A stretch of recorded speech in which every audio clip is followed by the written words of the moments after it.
Okay, good morning, everybody.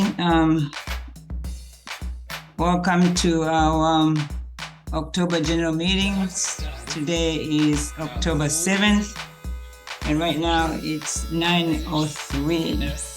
Thank you for those who came in early so we can be on time. It's exciting time. I thank every one of you guys who went to the medical mission. I thank all the people from the group Qhsc. Thank you, our donors, and anybody who supports Qhsc one way or the other to make sure it was successful this year.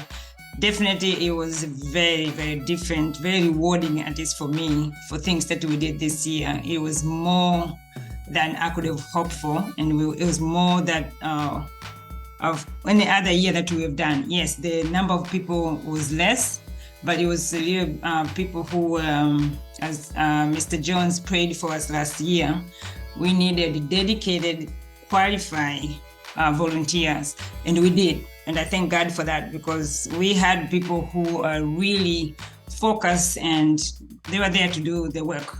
They were there to volunteer. So, and I thank every one of you who were able to go and join and then accomplish this, the Qhsc medical mission. Okay, it's 9:07, so good morning, everybody. And if anybody has a burning question before we start, I welcome you now, or forever hold your peace. I know everybody who is going to speak will have a chance to say hi to everybody else, but I just want to go straight to what we are here today. So I'm going to pull my screen and share our agenda today. So, as I said, today was October 7th. It's 9:07 right now. In Tanzania, it should be around 4 in the afternoon. So the meeting today, the general meeting today is focused on some update from the medical mission, just to give you a synopsis of what we did, what we planned for, and then what are we going to take from lesson learned from this medical mission. The detailed meeting is going to be next month, November, close to Thanksgiving, because that's usually the time to be thankful. So that's the time that we really show you like highlights on each department or each project. So then at least you have a glimpse of what exactly did we do and how much did we impact the population in Tanzania.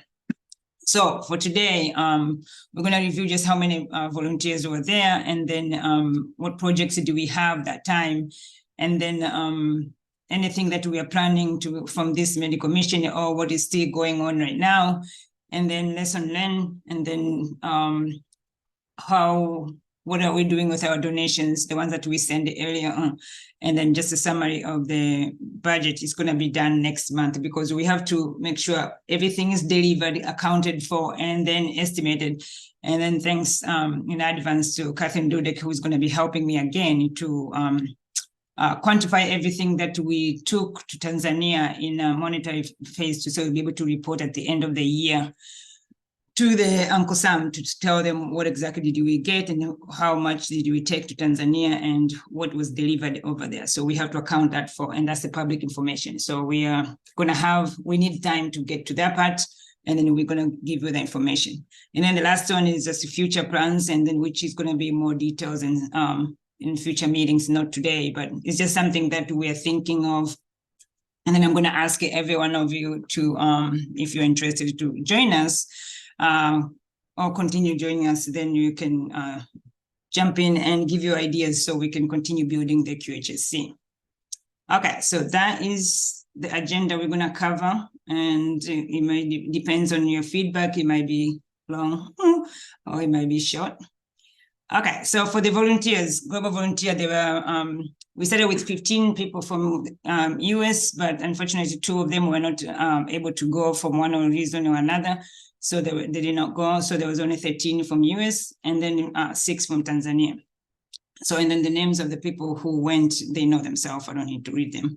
But it was the varieties of a lot of people who went there. And thank God for every single one of you. And we were able to go and do what we needed to do and accomplish our goals for this medical mission.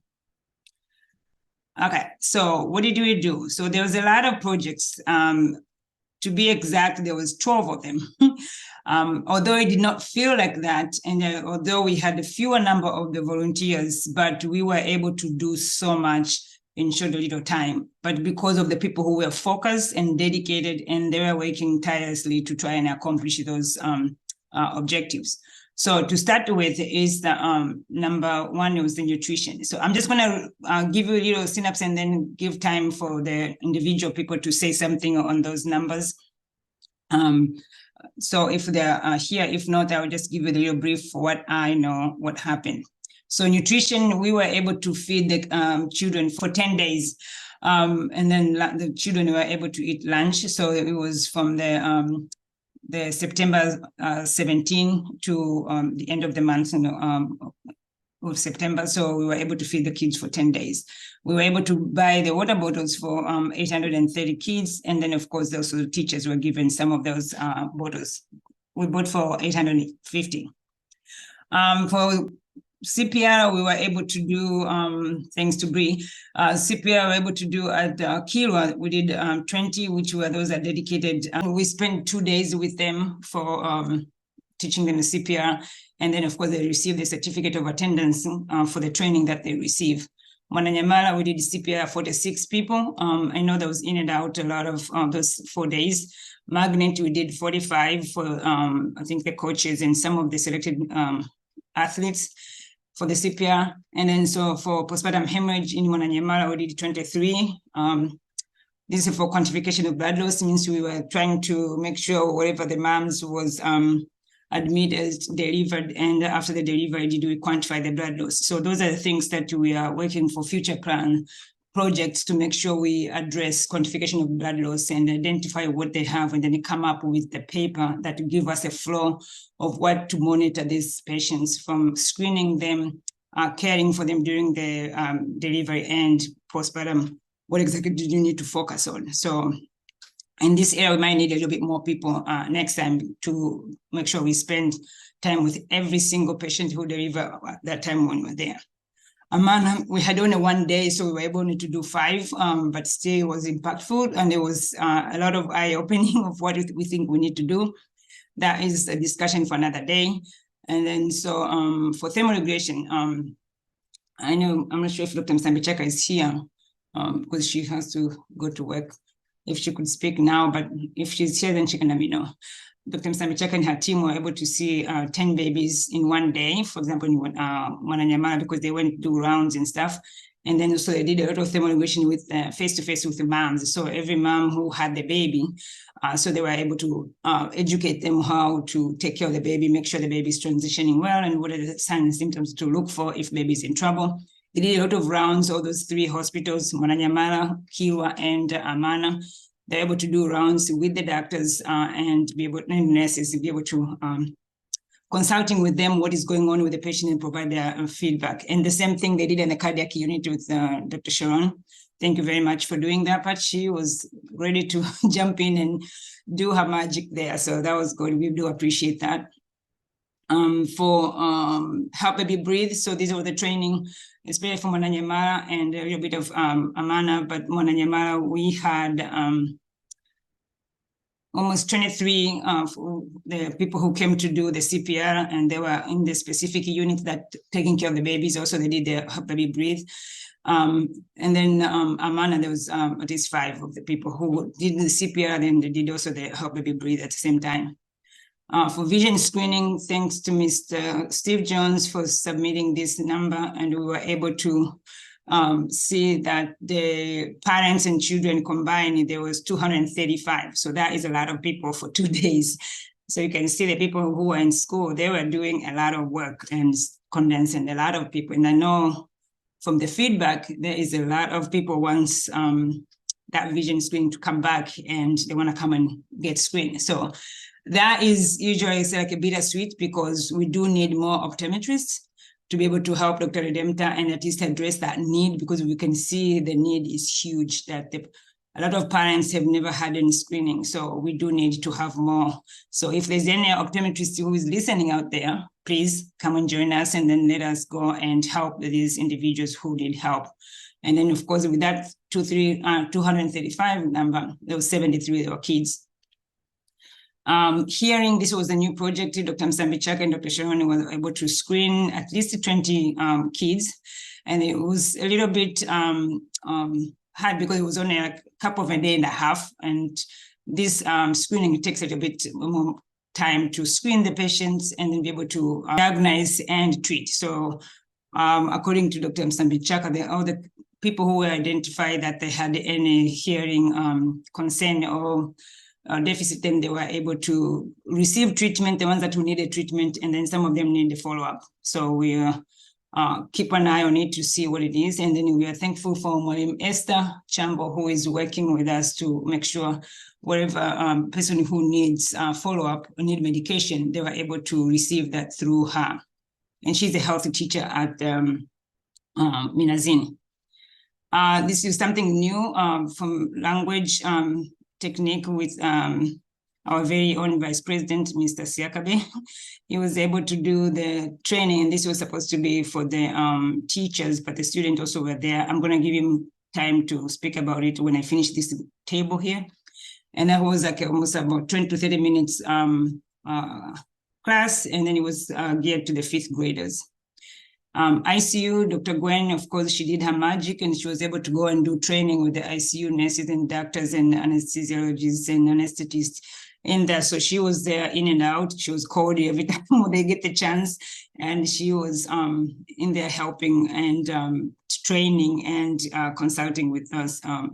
And she was able to do, I think, more than 10 providers, so which is a huge help because they need guidance for ICU or acute care training. Again, for sports, we had some sports with the kids. I mean, all the people who were in school, they were able to participate and play around with their kids. And then, so we're gonna hear from them in a few minutes how they did and what type of the sports they did.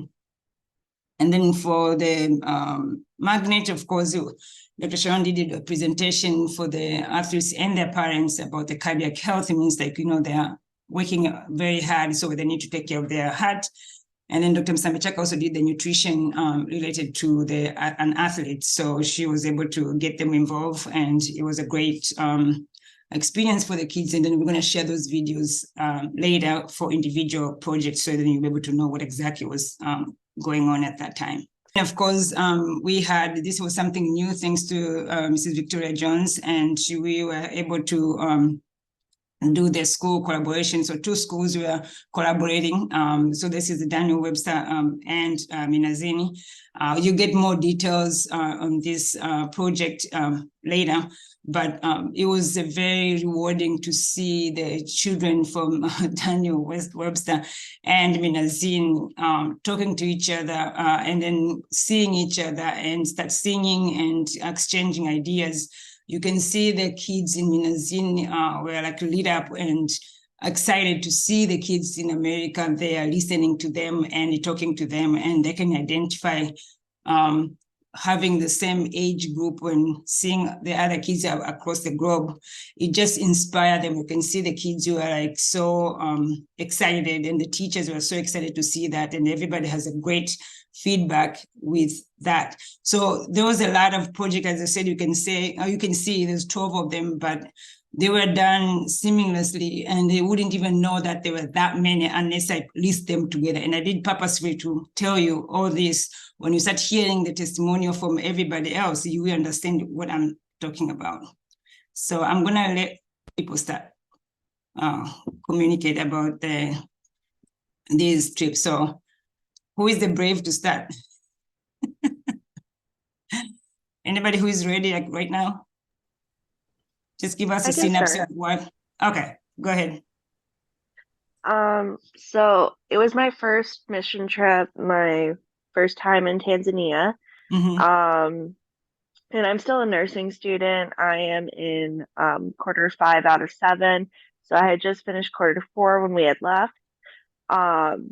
So I was put on the CPR postpartum hemorrhage team, and I found a lot of things surprising going there, and it was interesting to see just how the attitude towards healthcare in general is.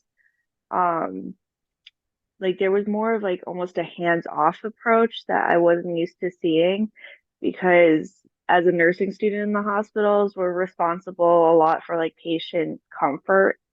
But there wasn't really like a lot of that in the hospitals. Like if the patient was going to have access to food or um, clothing, that sort of thing, like it all had to come from the family. So I guess I wasn't used to seeing that. Um, and then a lot of times while teaching CPR, especially to healthcare staff, the nurses and doctors would say, "Oh, but you know, if they're already dead, why are we going to do it?" So that was pretty different and a little bit frustrating because I don't know. I guess for me, the expectation is if you're in the hospital that you're trying to save that patient. So it was kind of a different mindset to say, oh, well, if you find the patient unresponsive, that's kind of it is what it is. Um, but I do think that, you know, we did change some of that and that there was like a response to what we were trying to do. So I think that we did have an effect. And I do think that they were willing to listen. It's just, I didn't expect there to be like a question of why are we doing CPR? Um, so like that part kind of surprised me, like that they would say, well, why are we doing CPR?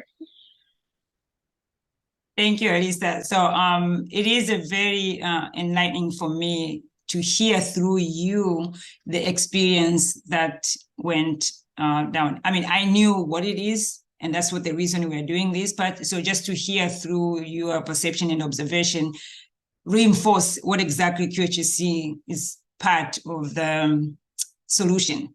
And then so that's why we are forcing ourselves to say we need dedicated and qualifying people to go and do that. And then you being there, be able to catch that and be able to participate fully, that strengthen our goal. And then you can see the result towards the end, as you mentioned, the important part that people are willing to learn, are coming up and ask, can you show me this? And that's what we want. So if somebody really wants to learn, yes, we are there to help and we are there to consult. We are there to practice with them. So it was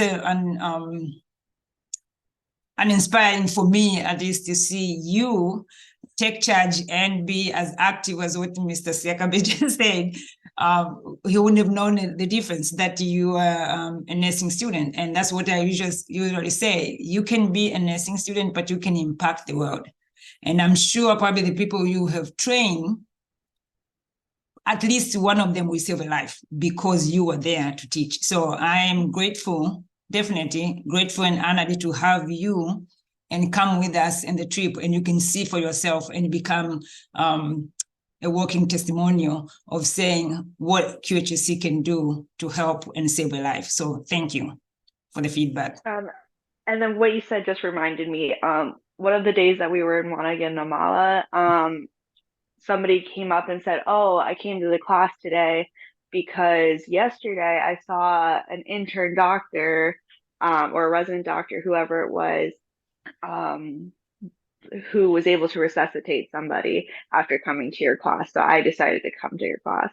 So it is helping them and they are interested in learning the skills. It's just that they haven't been doing it in practice. So that now that they've seen it in practice, I think that they'll be able to incorporate it and they'll see the impact. Excellent. And thank you for sharing that second part. But yes, we saw that gentleman. That's one of the doctor. I was like, I'm here. I need to do that. Whatever you guys taught that person. So it was instant gratification for me, at least. I mean, you cannot pay me enough money to hear that or to see that. So that was definitely, and I'm glad you were able to see that through the person who came in. I think it was one of the doctors at Mwananyamala. So that was great to hear. Thank you. Okay. Anybody? Next. Oh, there you go. we came to have a collaborative effort of joining two schools that are worlds apart, one in Dallas, Texas, and the other in Dar es Salaam, Tanzania. Well, as it turned out, I joined Dr. Kabone in 2021 and 2022 on the medical mission to Tanzania. There, I worked in the burn unit at Mhimbili Hospital with Dr. Rima. But in 2023, my initiative changed as I became a special education teacher in the elementary school. So at that point, Dr. Kabone thought it would be a good idea if we could see what would happen and get the two schools together, get the children to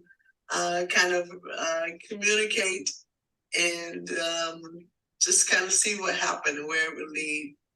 So I began speaking to my principal. I introduced the idea of having like a multicultural aspect of joining the two together. And he, without hesitation, said, let's give it a try. So I began to speak with some of the teachers to see which grade level we would make our selection from. And so as it turns out, we selected the 5th grade level at my elementary school of Daniel Webster. Let me tell you, when I introduced this concept to the children, they were ecstatic. And I started out by saying, how would you guys like to travel across the world to a different country without ever leaving this classroom? And they began to whisper and get all excited. And so that got me excited, and that got the teachers excited as well. As it turned out, on that day, everyone in the 5th grade classroom, including the teachers, including the assistant principal and some of the other administrative staff and the music teacher and the coach as well, everyone was excited about what was to take place on that morning. So without much effort, the students began to take the initiative. And all I had to do was teach them a small greeting so that they would be able to communicate with each other. And from there, it was on. They took it in their hands. So our objective became one, that we would model the value of other cultures and that we would model acceptance of differences in people, and to also gain a sense of greater worlds around themselves. Then another objective was to develop a critical thinking skill while analyzing the information. And lastly, I wanted them to have an avenue for exploring ways to address their own bias about people in other parts of the country whom they'd never seen or never met, or just wondered what was it like to be them. So with that being said, we introduced the facilitators, myself and Mrs. Mina, who is our community liaison at our school. I also introduced some of the teachers of the 5th grade classroom, as well as the principal and a few of the students who collectively wanted to have their own individual part in this initiative. As it started out, we allowed students from each side from Tanzania to have 3 questions, and then the students from the US to have 3 questions that they would ask each other. And so it turned out to be pretty fun. They were pretty intrigued with each other, as a matter of fact. And the students at our school had a little Hispanic heritage dance that they had performed for the students in Tanzania. And so the students in Tanzania also had something put together that they performed for our students. In the very end, all hearts connected as they lifted their hands with a symbol of love. That was very touching. I'm happy that it happened. Thank you. We must do it again, Dr. Capone. Yes, we're definitely gonna do it again and again.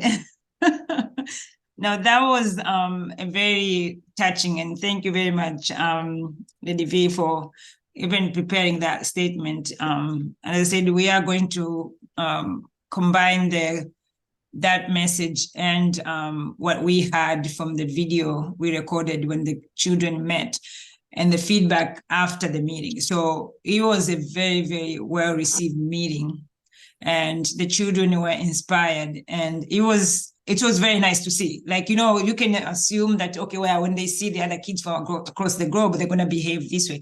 But no, these children, you can see their smile on their faces, like as if somebody gave me something, like fire under their heart to say, you know what, you can do this, you can do that. So the children were very, very happy. And of course, the teachers were like, okay, when is the next one? I'm like, wait, we're going to go back first and then collect ourselves and find what things we can do from now on, and have like a little agenda and then the timeline. So then we can try to adhere to that schedule. So every school will prepare whatever they need to, and then be able to share those things in ongoing routine things. So that is more to come, and we discussed after that afterwards. And then probably be at the end of the year, we might give a schedule, and then so that schedule will be shared with the Minazini, so then we both know what exactly is an expectation. To add to that, I think Mrs. Victoria Jones had a message from the principal, and I'm just going to read little excerpts from it, and then the rest of the information is going to be posted at the website. So he said, a note from the principal, Game On Webster Wildcats. I wanted to send a special thanks to Miss Victoria Jones. She sponsored our virtual field trip to Tanzania. Our 5th grade students were able to connect with students from across the world. That's an experience they would never forget. Thank you, Miss Jones, for making and providing this wonderful opportunity. So, I mean, those are the things that we were hoping. And then especially if you get the support from the principal, and then the children can jump in and do anything else. But usually the support from the above is always welcome. And we are grateful that Mrs. Jones was there to connect that and be able to connect it with the other school. And thanks to Mr. Siakabe and Mr. Jones at the school in Minazini, getting all those digital connections ready to go when we showed up and attend the meeting. So it was an experience that I think I would never forget. That is for sure. To see, my most joy was to see the kids. I mean, I know the fancy stuff on the TV and computers and the connection and talking, is just to see the kids. They're in their own class, seeing the kids in America. That I don't think you can ever buy that experience for these kids. So that was, for me, it was a highlight of the school meeting. Definitely was a highlight. And I'm going to let Mr. Siakabe speak on it, because he was there also an instrument to make sure that is happening digitally, and Mr. Jones. So Mr. Siakabe. So we have some, so we'll look through it and see what we can come up with. We also, which was actually the graduation. I'll let Dr. Gavoni speak about that too. We got them to dedicate that dance that the students usually do, where they kind of show up like the little hip hop moves and everything like that. So they dedicated that dance to, well, actually, yeah, hip hop, or I guess you could say African dance too, because it's a global phenomena. But they got them to dedicate it to Daniel Webster Elementary. So But I don't have the video clip. Dr. Gavoni has it, so. Yes, so we will share the link once we create the whole from the beginning to end, so people will understand what did we do. And then I think Mrs. Victoria Jones has explained the objective for that meeting. So we're going to share all that and create a link for just that. And then, yes, we have that video of grateful and saying thank you to Daniel Webster just for agreeing to, collaborate. And as I said, I mean, we don't know what this collaboration will take, but at least I know where it started. So just inspiring the kids, it's enough for me. But we still, of course, we have to follow it up and make sure we get things out for the teachers, for the students, and both communities to make sure that the kids are inspired from both sides. And there's certain things that usually you can work with students. You would not know how they're impacted unless you give them that opportunity for them to experience themselves. And then because you can tell stories, that's fine. But usually if you take them there, like what we did with my Alisa there. So I can teach, I can be great to teach in the class or be delivering this and that, save life. Yes, she might be great and get all this 100%, but taking her and put that right in the middle of nowhere and experience that there's no school that is going to teach her ever. That part I can guarantee. So those are the things that the same thing when you take the students and put them in that class, like what Mrs. Jones was saying, put them in a class and then travel to Tanzania. Probably some of them head Tanzania for the first time. And I'm sure it's not going to be the last because they're going to start Googling. Our kids nowadays, they're going to Google and try to figure out where is Tanzania. So, I mean, there's a lot of stuff that we can do. We might see just a little small meeting here and there, but those are the things that you have no idea the impact that these kids will get. And it might change their life because it might inspire them to do something better in their life, because I can do that. If there's another kid on the other side that can do this, I can do that too. So those are the things that we hope we inspire these kids. Yeah, I was going to say too, and then I know I haven't commented on it actually yet, but just to kind of get Victoria and Steve up to speed, because we did discuss it a little bit since we got back. But so for the next meeting, when we're there, we'll actually we'll be better prepared, because we'll be able to move it to one of the other classrooms where, like, they do the vision screening. It's a lot brighter there. They've got a better floor. So my estimation is if I bring another extension cord, another long one, we just run the electricity all the way down. If you want to call it the school block or whatever you want to call it, we'll just run it all the way down there. So we should be able to get it into one of those newer classrooms. And then I think they may even be modernizing one or two of those classrooms, but I think the one that they're modernizing is it's really far away. It's the old kitchen. So that one's really far away. So I don't know if we would be stretching a cable that far. But so, yeah, so that would be the plan. It's much brighter. It's got a cement floor or a tiled floor or whatever. So. Yeah, so I mean, those definitely will require a lot of on the side discussion and planning, and then so we can definitely get to that part. So no, thank you very much. And Mrs. Jones just saying the children, since that time, the children have been asking about how are the children in Tanzania, how they're doing. And I'm sure, they're hoping to do another streaming live. Yes, so no, definitely it's gonna be, I don't think we can not do it, because even the children from Tanzania are asking, the teachers, first of all, they were asking, so when are we? So it was a good thing. So no, thank you for facilitating on that side. Oh, you wanna go? Let's go now. Okay, thank you very much. Okay, next. Another project. Anybody wants to give us a little feedback? Okay, so first off, this mission trip was a huge improvement from last year. It was very well organized and coordinated. And Dr. Bones let me have some insight of what she does to coordinate everything. She has like 4 telephones all at once. It's crazy. She's going to kill me for saying that, but thank you so much for taking us and organizing everything. It was very well done. As far as postpartum hemorrhage and CPR, the CPR project was new and it was kind of my little baby. I felt very personal by it, and it went very well. However, for next year, I would love a bigger group. The people who we taught, it was very effective, and even now, I'll start by hospital. So Qhsc, we had 20 people, and those 20 people at first, I feel like they were very hesitant. So when I came back and I sent the certificates, I started getting texts. And now they're texting me saying, we didn't realize how effective CPR was. Last night I was texting Dr. Festo, the bald doctor, and he's like, when are you coming back? We did CPR on a patient. He's telling me all these stories.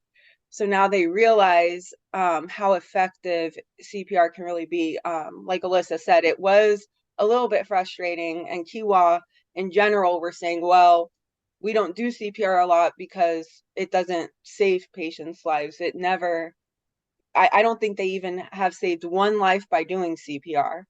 And then now they're realizing that it can be effective and it can save lives. So now they see the purpose of trying to save the patient when they become unresponsive. So that in itself is very rewarding. And then in Yamala, we had a big turnout for CPR, which was good. However, I still want more. So I was saying that, but I also want more time on the units. So I want it all at once. So I was thinking that if we could collaborate it better next year, because I believe the issue was that they couldn't get enough nurses and doctors off the units at once while they were working, which I completely understand. Because even if there's training at my hospital and I'm working, I'm not going to go to a training because I have patients. But if we can collaborate, like the days that the nurses have off, to get a big group all at once, do the teaching for like 4 hours in the morning, and then maybe go to the units in the afternoon.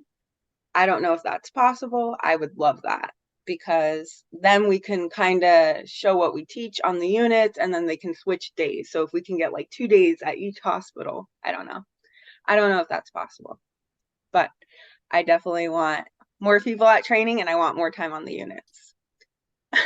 That means you have to stay longer. Well, I think I have a solution for her hunger.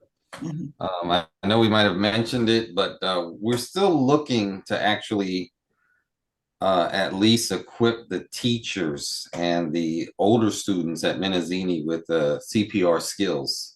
So you would have an unquenchable, or I mean, you'll definitely get all that you need there. Probably a few hundred. So I hear you, Bree. That was my observation, and that's why at least since we came back, if we have noticed, I mean, I'm talking about in general here. If you guys have noticed that, I want the feedback from you. I know what exactly happened. I know what things can be done. I know things in the future, whatever to address. I want to know from you, did you see what I saw? And then so I'm like enlightened and inspired even more just by hearing individual, because you're going to see things that maybe I did not see. You are using a different lens when you're seeing those things. So an example, for the CPR right now, the question right now, we know CPR saves lives. We can attest that. But did they know that? Probably not. And not knowing, not because they think CPR does not work purposefully, it's just because whatever they know about CPR did not result in saving somebody's life. So they equate whatever the CPR does not save lives. When we dig deep, I don't know if you remember when we were talking to Kiro, when we dig deeper and ask exactly how did you do the CPR? What did you do? What frequency did you do? What the position? We realize all those things do not match. Of course, CPR is going to be dead on arrival. But when we have effective training and identifying people and time allotted, that's the challenge that comes in. I'm going to give you an example because you're the one who raised the point. You are good in postpartum hemorrhage, you are good in CPR. if we're going in one hospital for 1 day, 2 days, 3 days, 4 days. So that means you have to take 2 days CPR, 2 days postpartum hemorrhage. It's not going to be enough. So the question comes, do you want to separate these 2 babies of yours, the twins, hang out on one, do 110%, or hang up on the second and do 110%? Because we know getting a mass number of CPR trainee, it's not effective. The number is great. We can get 200, 400.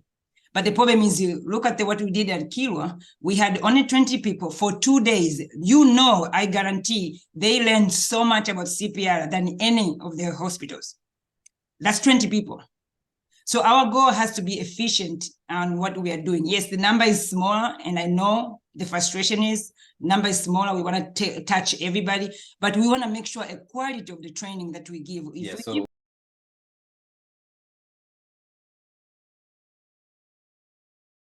Can you tell us about, there was something that happened, I think, was it at the ER? The girl had come in, they had driven her to the hospital, issue with blood loss or something like that? Yes. So when we walked in, we saw the blood on the floor, and I was trying to figure out where the blood came from, and Tonisha walked in there at first, and they were still trying to get everything ready. It was kind of hectic. So I had walked back, and the little girl was running with like a glass Coca-Cola bottle and had slit her finger and started losing so much blood. And because there, the ambulance, I don't even know if you would call it an ambulance, either it's too far away or they don't have enough. The grandmother had to drive the girl to the hospital, and she lost so much blood during that ride that when she got to the hospital, she was throwing up, she was passing out.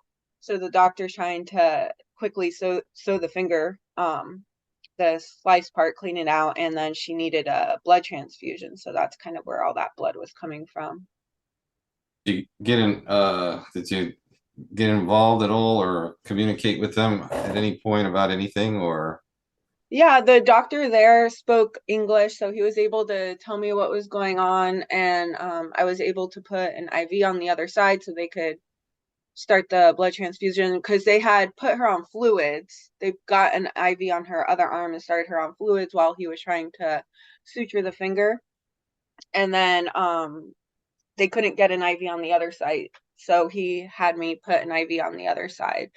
So it was nice that he was able to teach me and help me get involved. But he said that this is a very common problem where, they don't have enough emergency transport. So a lot of people do either have severe complications or even die while trying to get to the hospital just because of transport issues.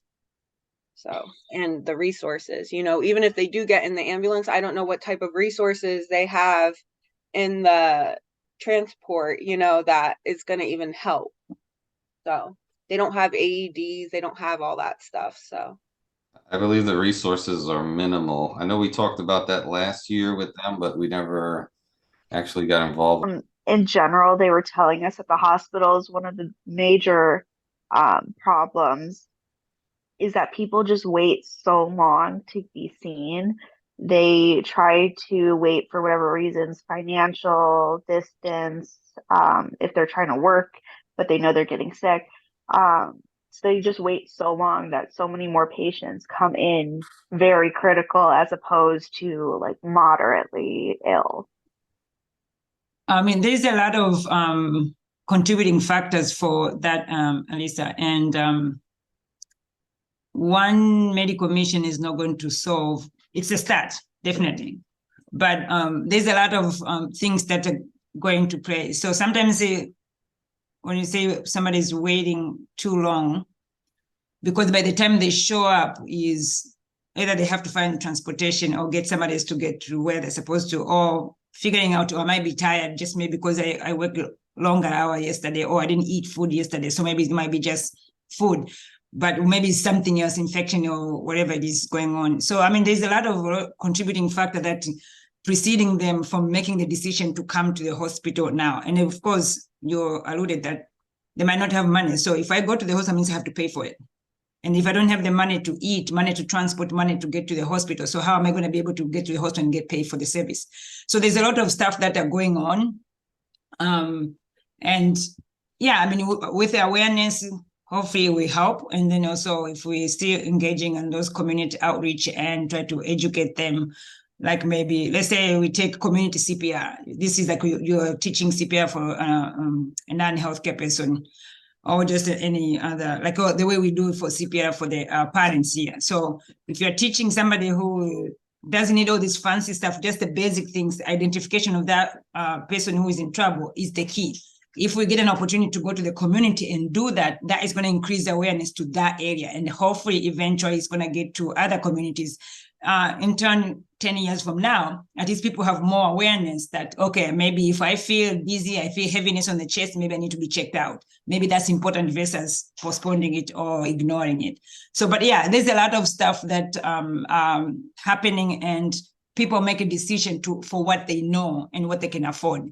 And it's a lot of challenges. And for us, I mean, like all volunteers, is just to be more open and address. And we, of course, we're going to try to offer our opinion according to what we can within our resource area. So if we can give training or teaching and people are willing to come, yes, that would be great.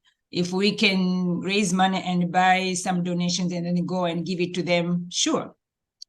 So going back to the number of CPR training, Bree, it also depends on the resources we have to train. You can go with a 3 mannequin, you can't teach more than 20 people effectively for them to learn that skill to be able to save somebody's life. If we have 15 mannequin, of course, we can teach 100 people easily, because everybody can take 15 and sit with them for every, what it is to teach one person is 15 to 30 minutes effectively for those 3 steps. So if we do that and quantify for how many hours you have in a day, how many days we have in that hospital, how many hours total for the whole mission. So those are the things that also usually we exponentiate what our reach is.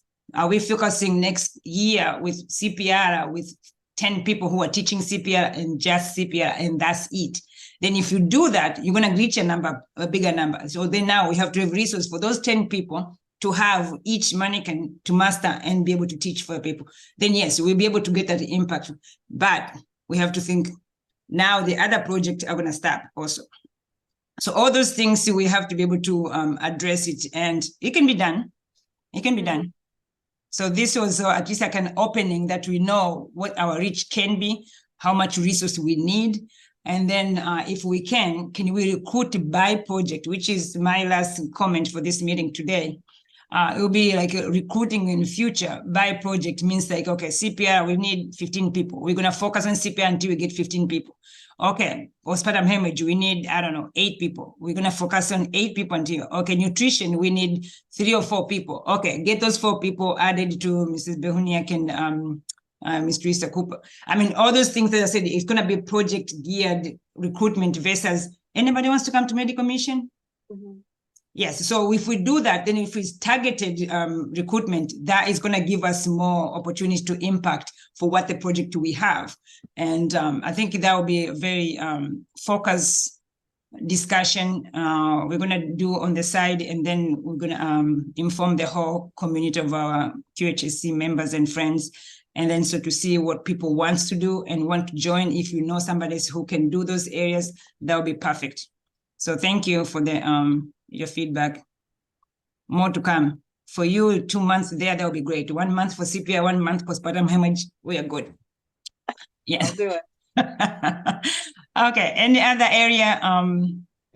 Good morning. Good morning. My experience was described, I can just describe it as surreal. I could not believe what I was called to participate in, and there just really no words to describe my experience. Number one is the ICU was open prematurely. It was almost like a government directive that this unit will open, and it did. They hired staff, 3 new docs, baby docs, with no experience, pretty much no experience at all. And then they had a hodgepodge of nurses. There was no communication, no coordination, and they really couldn't do any of that because no one knew what they were doing. Unfortunately, the plan initially was to have the patients admitted from the floors who only required oxygen until they could get people trained. However, once the unit opened, they got everybody. And the patients that they received were all very critical patients, very sick, requiring intubation, requiring ventilation, and nobody really knew what was going on. I was nabbed the first day to come over because all right, come and check out this ventilator. And the problem was that anesthesia is very ineffective in the facility. Anesthesia number one covers every single critical emergency that requires intubation in the whole entire hospital, which is an unsustainable practice. You can't be everywhere at the same time while you're also required to do cases in the OR. And so the patient, needless to say, was intubated, anesthesia left. The patient was never sedated, and that was the problem. The patient was bucking the vent. So from that day forward, then I spent all of my time there in the ICU just trying to save patients. Outcomes were horrible. They had 31 patients that were admitted, and out of those 13, 15 died. Did those patients die because they were that critical, or did they die because of lack of care? And the bottom line is they died because of lack of care. So it was rewarding in one sense that I could at least start to talk to them and orient them. Even a propofol infusion, you have all these devices, but nobody really knows how to use them. So to even be able to teach how to set up a propofol pump, anesthesia basically set up the pump, and I don't even know where he got these kind of calculations, but there's a lot of training that's lacking. There's a lot of assumptions. People do what they do, but there's no accountability. There's no commitment. There's no continuity of care.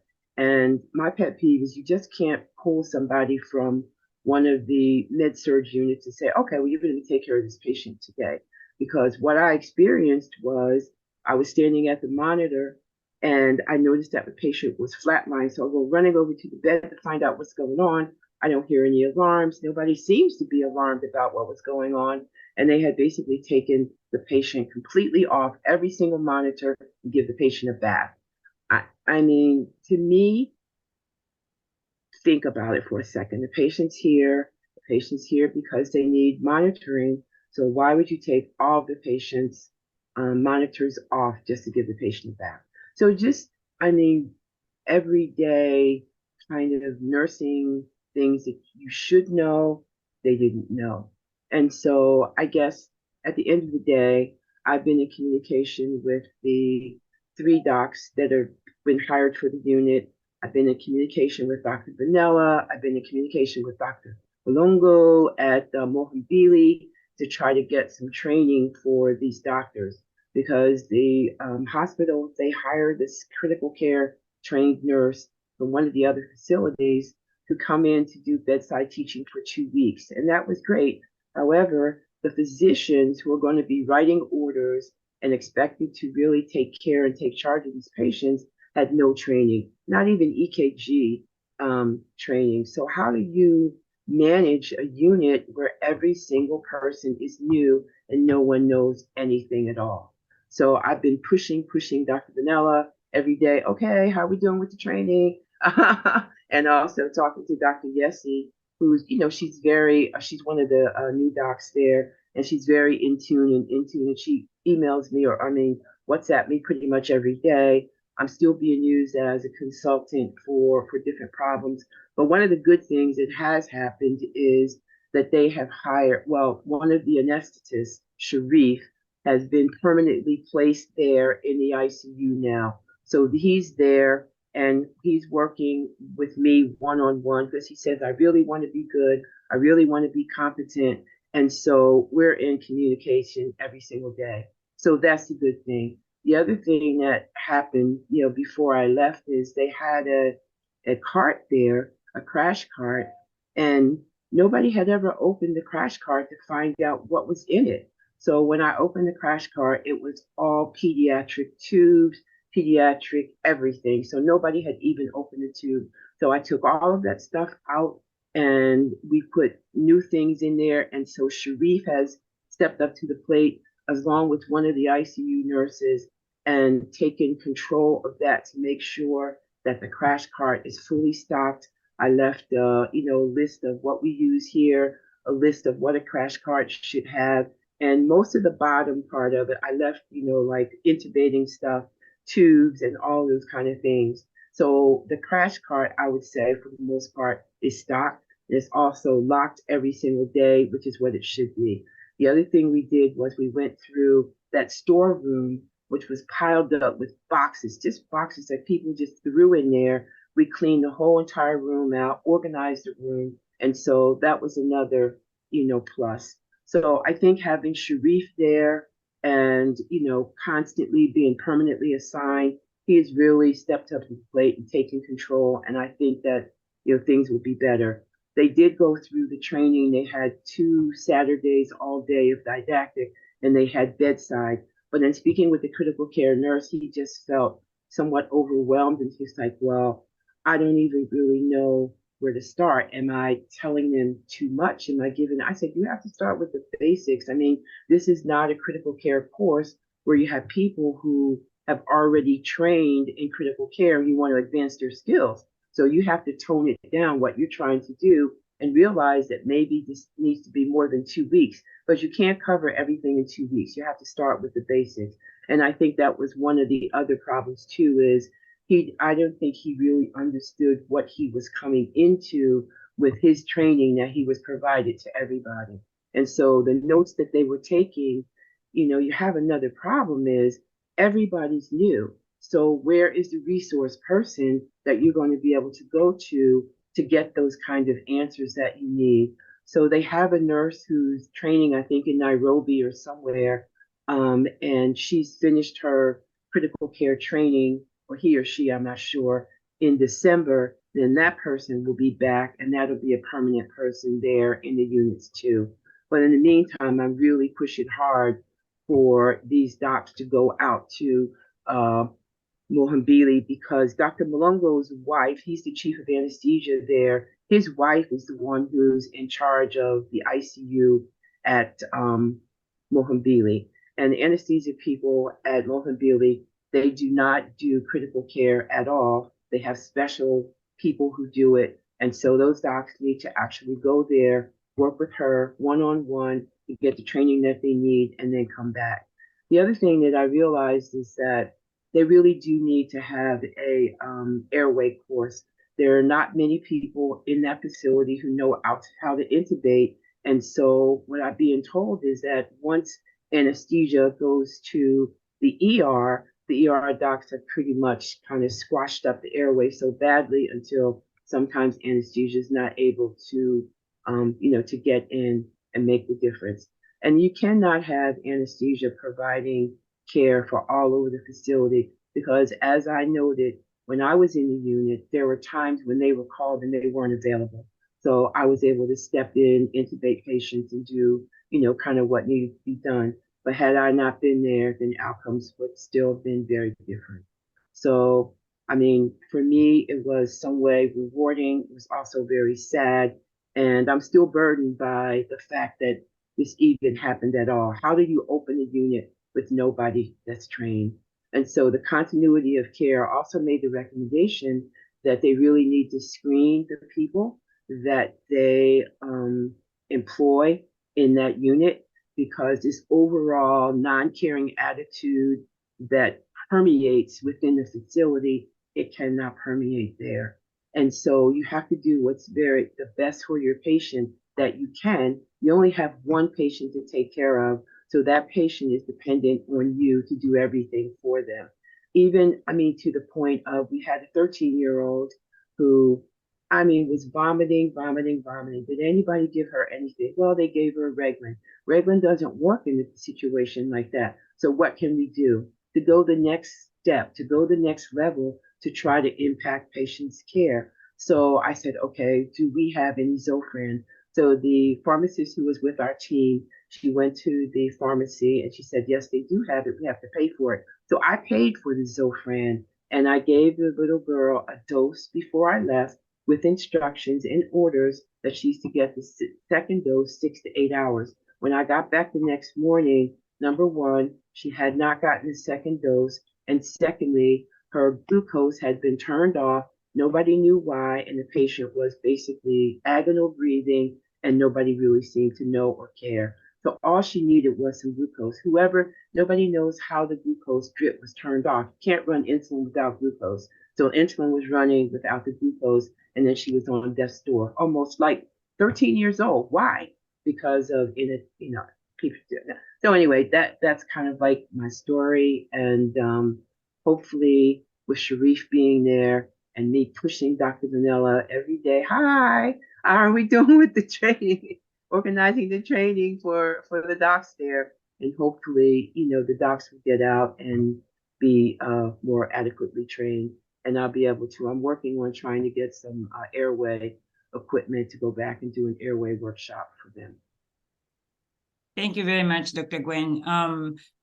That is the reason that we are going over there, because we do identify that, but there's no much training.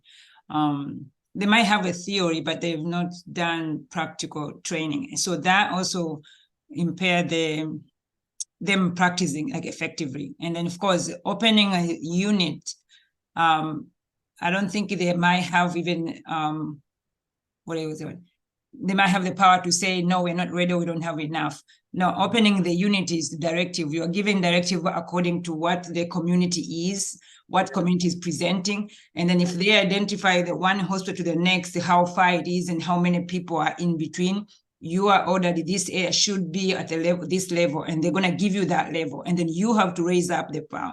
Yes, so they might get it, new people right now, unfortunately, maybe the vetting process was not as effective, but that's why we come in. Your expertise help them to bring them back, or identify the area that they need to address. And thank God they were able to respond slowly and try to address what you are recommending. And thank you for giving your time to being persistent and keep at it and asking them over and over to make sure they address those things. So that's the part to which we help to make sure that we address those deficiencies. And yes, it might not be overnight. Yes, critical care is not going to be taught for one class. I mean, we have nursing here, we have a whole quarter, and still not enough when you get to the unit, or another 6-12 weeks. So that is only one person learning all this stuff with all these resources. So imagine somebody does not have any of the resources, but still has to have the same ability to take care of these patients. So it is very challenging, and I do commend you for stay on it and keep at it and reminding. And then definitely that's one of the areas in my thought that next time we do have to have few ICU nurses.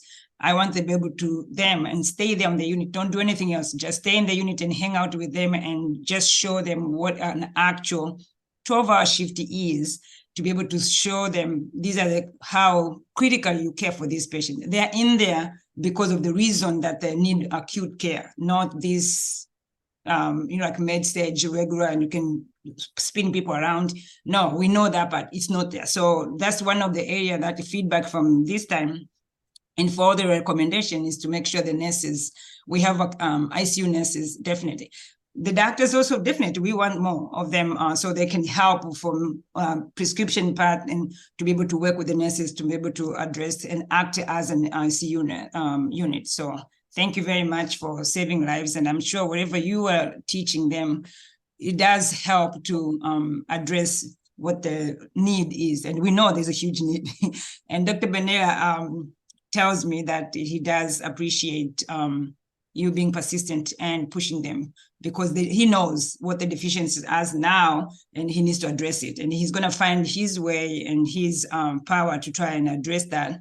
As you said, I mean, they already start to identify people who can come back and fill in all those parts. But I agree, even if we have let's say expert is the doctors, 5 of them, and the nurses, 5 of them, and put them in the now you have to have the policies and standard of practice and things that consistently, so every patient get the same care for each nurse who is coming in, each doctor who is coming in. So those are the things that we're going to continue our consultation part to be able to guide them through for what they can do to save lives. And I'm sure, as I said, whatever you did that time to the nurses and the doctors have saved the life, and the people who are there could be as a result of the, the experts that you provided to us, to the doctors and nurses. So thank you. Well, I know for one thing that I told them that they needed to definitely have was some kind of protocol for admission. And so as of yesterday, Sharif told me that that now patients are being referred, and then they have the option to say yay or nay. They can accept them or not accept them. And so that process has started to happen. They're also working on policies and procedures, and I've directed them to, so many different websites that they can look at and try to make things work according to, whatever is in Tanzania, and just develop those policies and procedures. So they are working on those things, and so that's a good thing. No, that is a huge thing. As I said, there's a lot of stuff that they might be willing to change, and sometimes it might be constraints of the government policies and stuff. And then for what resources they have. I mean, the medication you might suggest, and then they might find out they don't have enough formulary. So those are the things that we still have. Like if we get the pharmacy on the side and say, okay, these are the medications that could be helpful, and they have to follow the guidelines for the government to say, is this allowed in Tanzania? And then if yes, then can we put them in the hospital formulary? And then if yes, can you, the doctor prescribe that? And then of course the nurse can administer it. So all those things that it's good to work with them and make sure we find what is allowed over there to be practical for them. So thank you. Okay. Any other area? Is Mrs. Behuniak there? Oh, it's yes. working. Okay. What are your question? No, I just wanted to say I was really pleased with the nutrition portion this year. Whoops, sorry. You still hear me? Yes, we can. Okay, I'm moving the car so my husband can go to work. So it's I'm trying to talk to you at the same time. But I was really happy with the nutrition lesson this year. Mm-hmm. I was last year we figured out what they needed and what we should concentrate on. And then Teresa and I went to the market and saw what was available and what they might be able to get. Mm-hmm. And so this year, I made the lesson around what foods they were most likely to eat and what things those foods would address. So we noticed there were a lot of vision problems, there were hearing problems. So I tried to concentrate on those things. And the other thing I really liked was talking to the parents. They were very attentive and had some great questions. So I hope next year to have more parents, because I think that's important too. The kids can know what they need to eat, but if the parents don't make it, they're not going to eat it. So I think it's really important to go from both angles. And it's expensive to feed over 800 plus kids every day. So I'd love to see it go longer than 2 weeks, but I don't know. It's very expensive. Anyway, I talked a lot with Rosemary. She's the one who bought the food. Mm-hmm. And we talked the same idea of the foods and what they address and things like that. So she changed her food a little bit after we talked about it and discussed it. And the teachers, Priscilla ended up interpreting for me each time, and having the English and the Swahili was really beneficial. So you know, both teachers. And I noticed by the end, Sarah, who's the fourth grade teacher, she was giving the lesson to the second grade. So I think also the teachers gained a lot from that and can continue with that afterwards. And I am in contact with them, and they are continuing with things, so it's good. That's very good. That's very good. And then Ms. Kristen, you also, I believe you did some training for parents. Yeah, that's what I did at first. That's what I was saying. The parents had were very attentive and had really good questions concerning the foods available and the kinds of things that the foods would help. So I hope that they're able to you know, to do that, to get the foods and continue concentrating on those. So I mean, part of the lesson was if you could only eat one food every day, what would you eat? You know, the samaki was the best thing. It addressed all of the issues that. So hopefully, kids don't usually like fish, but maybe that would make a difference. Maybe the parents would buy fish instead of something else. You know. No, so I do agree. Yeah, I agree with you for the parents getting the lessons because they're the ones who are going to be determining what is going to be on the table for when it's time for dinner. So definitely parents' education was integral for that nutrition project. And having them come and then get that lesson and then get vision screening, that was even a highlight for that project. And I think a lot of feedback I received through the teachers were the parents was like, when are they coming back? Because now the kids are getting food, at least they know the kids are getting food that makes sense, you know, like specifically targeting for what they need as they grow up. So, I mean, usually we might take that for granted here in the United States because you don't think like, okay, you just buy whatever you want to buy for your kids and the kids going to eat whatever they want to eat at school. But when somebody is telling you that, okay, your child is going to have the rice and vegetable, and this vegetable is because of this, and that's why the child is eating that vegetable to help them, the parent is going to be happy. I'm like, oh, so maybe I should, at home, I should get that vegetable or I should get that type of food because it's going to help my child. So if I have to choose between two types of food, maybe I should choose one, and then at least it can address two issues. I mean, that was a very good thought process to include it in project. So thank you for doing that. But and of course, always nutrition is always the highlight of them. Medical mission, because you can see the happiness of the kids. And I saw you share those two videos at the end. After we left, the kids are getting food. You can see they're so happy, like bringing their bowls or plates or something to get food and getting all those vegetables on top of it, and kids eating it. That's even great. So we know, yeah. This I just someday I'd love to see it, you know, go on beyond after we leave. Yeah, so I mean, I think that was future plans that as I said, we're going to talk about on the side for individual project. That definitely we've done 2 weeks twice and 2 weeks in a day. So now we need to do more than that. So we have to push ourselves to get to a month, 6 months. Yeah.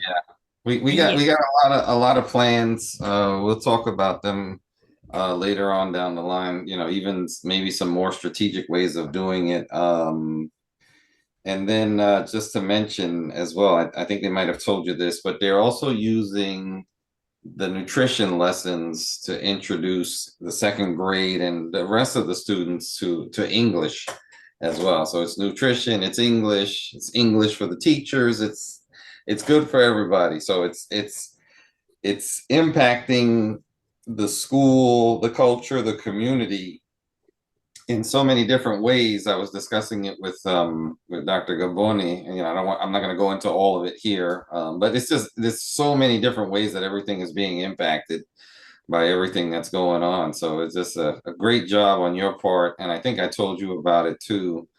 They have really, well, I guess I was going to say assimilate, but the knowledge transfer is just so evident. When you can come back there and they can just run with everything on their own, that means that they've learned a lot. And the students themselves also, I was talking about the teachers, but the students definitely learned a lot of high energy. You could tell it wasn't like they had been rehearsing for the class or anything like that. It was, they were just spitting facts, just like everything you presented to them. And it seemed like the younger they got, the more enthusiastic they got. Right, right. Yeah, no, I was really happy with how things turned out. So, and then so to give you a feedback, I mean, I know I'm going to share it later, but to give you a feedback from the headmistress or Mwalimu Mkuu, Marian, she is really, really appreciating the nutrition project because it helps the school with few different areas. One of them is attendance in school. So when the kids know the Qhsc is coming, we're going to get food, we're going to get increased attendance, kids are going to behave because they know that they're coming to to learn, to get people who are spending time, people who left their work and come and spend time with them. So they do feel the presence, they appreciate that part. And of course, that's why usually always they demonstrate that on their last day. So one of the things that from the school is the graduation for the standard 7 was supposed to happen before, the week before we arrive, like on the 10th, I think, or the 9th. That's the Saturday it was supposed to be, because that's the time they finish the national exam. But so through their discussion, the teachers and the parents, whoever, they decided they wanted the Qhsc to be there on their graduation, just because we impacted them last year, those kids, and they wanted to say thank you, and they wanted to be there at school because the 7th grade was done already with school. So they came back because of that. And so they were thankful and grateful. And some of the parents came and just say, thank you very much for even paying attention to our kids and help them. And then so by doing that, even on the community, after we left last year to this year, for people who went to school, you guys have noticed that they had like a brand new bathroom or, like a restroom constructed. And they had, some of the classes have new desk, because people started noticing that, okay, Qhsc came, we put them out there and we advertise, the kid got their vision. The parents last year, they were like, okay, what about us? But then, okay, this year we responded, we gave the parents the vision. And of course, now they say, where are they coming back? Because those 2 days, they said it was not enough. Like everybody's calling everybody. So having those purposeful projects and then them coming in and learn about the nutrition, that's even an added, because they did not think they're going to get that. So getting that, and then you will collaborate with the kids, also getting some information when they go home in the evening. We hope that the kids can say, oh, I learned about the fish, I learned about the vegetables. So the parents say, oh yeah, I hate that. So then we allow that conversation to happen, and then hopefully change their eating habits, and then select the beneficial food that are benefiting the growth of the kids and the family. So that is a huge impact. I mean, starting for that. But of course, hydration, now you can see some of the parents were asking, where's our bottle of water? I was like, we raise funds for the children, because the children are praying. The kids are like, oh, the parents are like, oh, it would be nice if we can get some. I'm like, great. We go back and let the person who's dealing with that project to do. But anyway, it has been a blessing, and thank you for always show up and address what they need. And of course, they don't know that the Cliff Bars are coming. So that's going to be interesting, because I didn't want to tell them. I said, we are missing the stuff, and we're going to let you know when it happens, because I didn't want to fill them up with excitement and then something happens to the shipment and then we don't have anything. So they don't know yet, but they're going to find out, and we make sure somebody's there to record it the moment and then share with us when the distribution happens. So thank you very much, Mrs. Behuniak, and thanks to Ms. Teresa Cooper, for you guys have been phenomenal for that project, and everybody who contributed to that. Definitely you are impacting these kids, and they really come to school, and they have, if you look at the schools class sizes, the younger the kids, the more kids are coming, because parents are bringing the kids from different schools. They want the kids to come to that school. So now they have to expand because more people need to come to school. So it's interesting. Like we think, okay, we are just focusing on food, sports, vision screening, hearing screening. Now the community is like, oh, I want my kids to go there too, so they can get those services. So do you, Dr. Gavoni, do you know where the bars are right now? The Qhsc bars? Yes, I do. So I'm going to share at the end of the meeting to give our update. Yes. Okay. I know where they are now. Yes. Okay. Thank you. Anybody wants to share about the mission? Or we can move on and then next thing. Yes, this is Mr. Jones. Yes. Steve Jones. Yeah, we're going to talk about the vision screening, which was an outstanding program that was set up, last year. We did have some little complications, but we had some victories as well.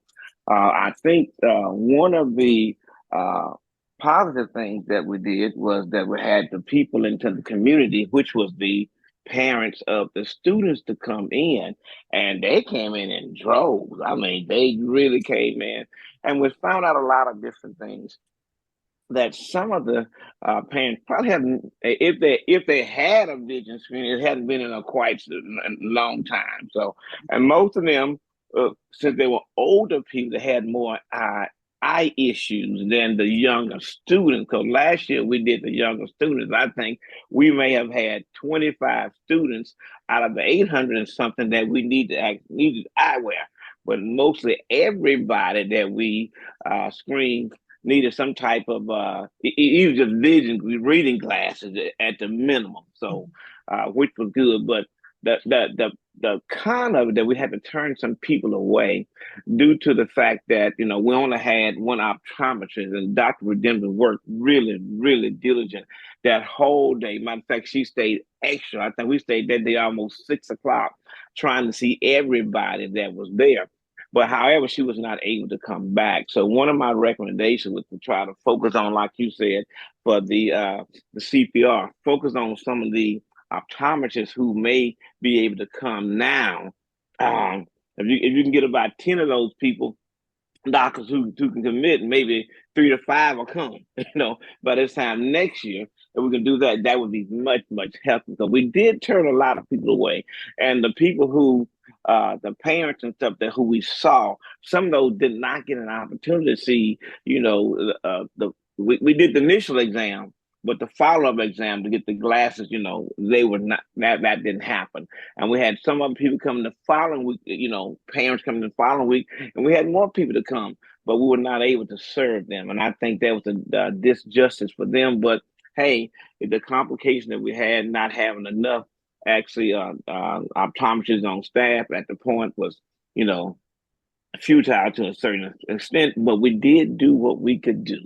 And we did see about 235 people. Some of them did receive our eyewear, and some of those did not. So, but at least one thing about it, we got sunscreening done. So we can kind of work for next year to ensure that we can do a little bit better, quote unquote. If we can get the optometrists to come, then I think it would be much, much beneficial. And then we had said that all the students get screened every 2 years. So next year, now, and all those 800 some students it's going to be having to be screened rather than the 200 some people that we screened this year. So we definitely going to need some help. But besides everything else, I think it went well. Everybody kind of coordinated and worked together. It was a simple task. We helped each other. Even with the school was accommodating to anything that we needed and tried to help as much as possible. So in that particular area, the only problem that we had, like I said, with the lack of doctors and the overabundance of parents. Thank you very much. So that is the area that I think that I received the most feedback from the parents, from the teachers, and from the vision screening. Because last year it was, as you said, the kids, And the kids, yeah, we have one, I think like, well, it was like 5% of the kids who needed, which we said like 23 or 25 who needed follow-up, which is fine. It was addressed right in there because we had enough people to do that. But then the parents were, the few teachers we saw and the parents who came last year, 50% of them needed glasses. And 100% of them never had vision screening. So we said, okay, let's address their parents. So then the parents, yes, unfortunately, yes, the original optometrist who was assigned for that project could not come for health reason. And then the other two who could come, and then at the last minute they say they couldn't, and then we only left with Dr. Redempta. So I give her all the credit that she was able to push it through and see all those people who showed up, and people came. They kept talking to each other, and they thought the time that we are there, because we wrote on the request, that's the time that they will receive the screening. So they kept coming and coming back, and I get phone calls. I said, no, it's not there. I get phone calls from the teachers. There are 5 parents out there. Can they come? No. And then so it is unfortunate. I hear you and I sympathize, and that's one of my frustration was we can't take anybody to be an optometrist to go and give the exam to the kids. We can't, or the parents, we can't. So definitely that's one of the areas that we make sure we focus. I would definitely have to get people who can commit from the beginning, and then we get people to go and do that, because that is a huge help in the community. So if we are helping the kids, we do have to help the parents. Like what nutrition is doing, teach the kids about the food and stuff, then teach the parents also, because these people work together, they live together. So we need to be able to address that. So if the parents has good eyesight, they'll be able to hopefully help with homework sometimes with the kids. So those things work together in one way or another. And if everybody is fed, so then everybody can focus on school, hopefully they can help raise the standard of living. So we are working with that community in that way for addressing that part. So definitely, yes, it's going to be one of the areas that we purposefully looking for optometrists to address that part. Definitely we now have at least 5 who can commit. If not here, then if nobody can volunteer, we're going to work with one of the school or something like that in Tanzania to be able to guarantee that people can come from there, either part of the school or part of the work, and then we can have that commitment. So those are things that have started working under, like behind the scene, but I know it's still, we have a long way, but yes. So addressing the issue of resource for the glasses, we do have 5,000 glasses donated. That is supposed to have arrived on the 22nd, and there was payment and stuff processing that. Hopefully by Monday, we should get an answer, but the money has been sent and we're waiting for them to clear the stuff. Once we clear those stuff, then Dr. Redempta also is aware that people who needed glasses will be contacted and will be receiving those glasses. So now another issue emerged with that, which was the recommendation from Dr. Redempta, is collecting used glasses provide challenges. So people who wear glasses or prescription glasses know that when you are getting a new strength from the glasses, that is identifier of the strength for that time. We wear it a year, 2 years or whatever and donate it, the strength is not the same. So that means for the optometrist, they have to go and recalibrate or review or whatever. And sometimes the strength is so worn out to a point that it may not be easier to reissue those glasses to somebody else. So her recommendation to make it a little bit easier, especially if we are collecting almost like 5,000, is to get the reading glasses or magnified glasses or readers, what they call it. Those are the ones that, because anybody who just, their eyesight, it's, maybe because of the age or something like that, but not necessarily disease included. So they can have those readers, in which can be distributed as soon as they identify right here, go home. So if we can raise up to 5,000, we can get the readers up to 5,000. And that's when you go back with 5, 6, 8 optometrists, we can support that community effectively to make sure that they get those who need the disease, further treatment. Then we can make other arrangements. Even if we don't have the prescribed version of it, we can just have them follow up differently, and then we can make those arrangements for them, because there are not that many who had an actual prescription needed. I think it's probably like 25 or something. That's out of 230. That's pretty good. But yeah, readers is probably, I would say, 80% of them. And majority Yes. of them, I would say probably 80% have never had vision acute done to them, never even seen a doctor. So for them, that was a highlight, and they wanted that service, and they wanted that service yesterday. So I heard them, and we're going to address that indefinitely. And as I said, I keep repeating, we're going to do purposeful recruitment. Not that, do you want to come to the medical mission? No, it's not there anymore. You want to join optometrist team? This is what the expectation. Do you want to join postpartum hemorrhage team? Yeah, because if we do that, then we'll be able to address those needs. Like as I said, we don't want to have 40 people volunteer and have one optometrist. That is not going to work because that project is not going to be successful at all. So we want to be able to be purposeful. And of course, we go back to dedicated, qualified volunteer. Yes, so thank you very much for keeping those statistics. And yes, I love it because I know I need those numbers to come and show Uncle Sam that what we're doing. So thank you. You're welcome. Okay. Anybody else from the volunteer? I see. I was gonna just mention something real quick there. So what we're gonna do this year is, I don't know if you remember, well, the year before last, we met with the different leaders for the different teams, and we actually outlined everybody's project and ClickUp and all that stuff like that. So last year was kind of a busy year for Dr. Gaboni and myself.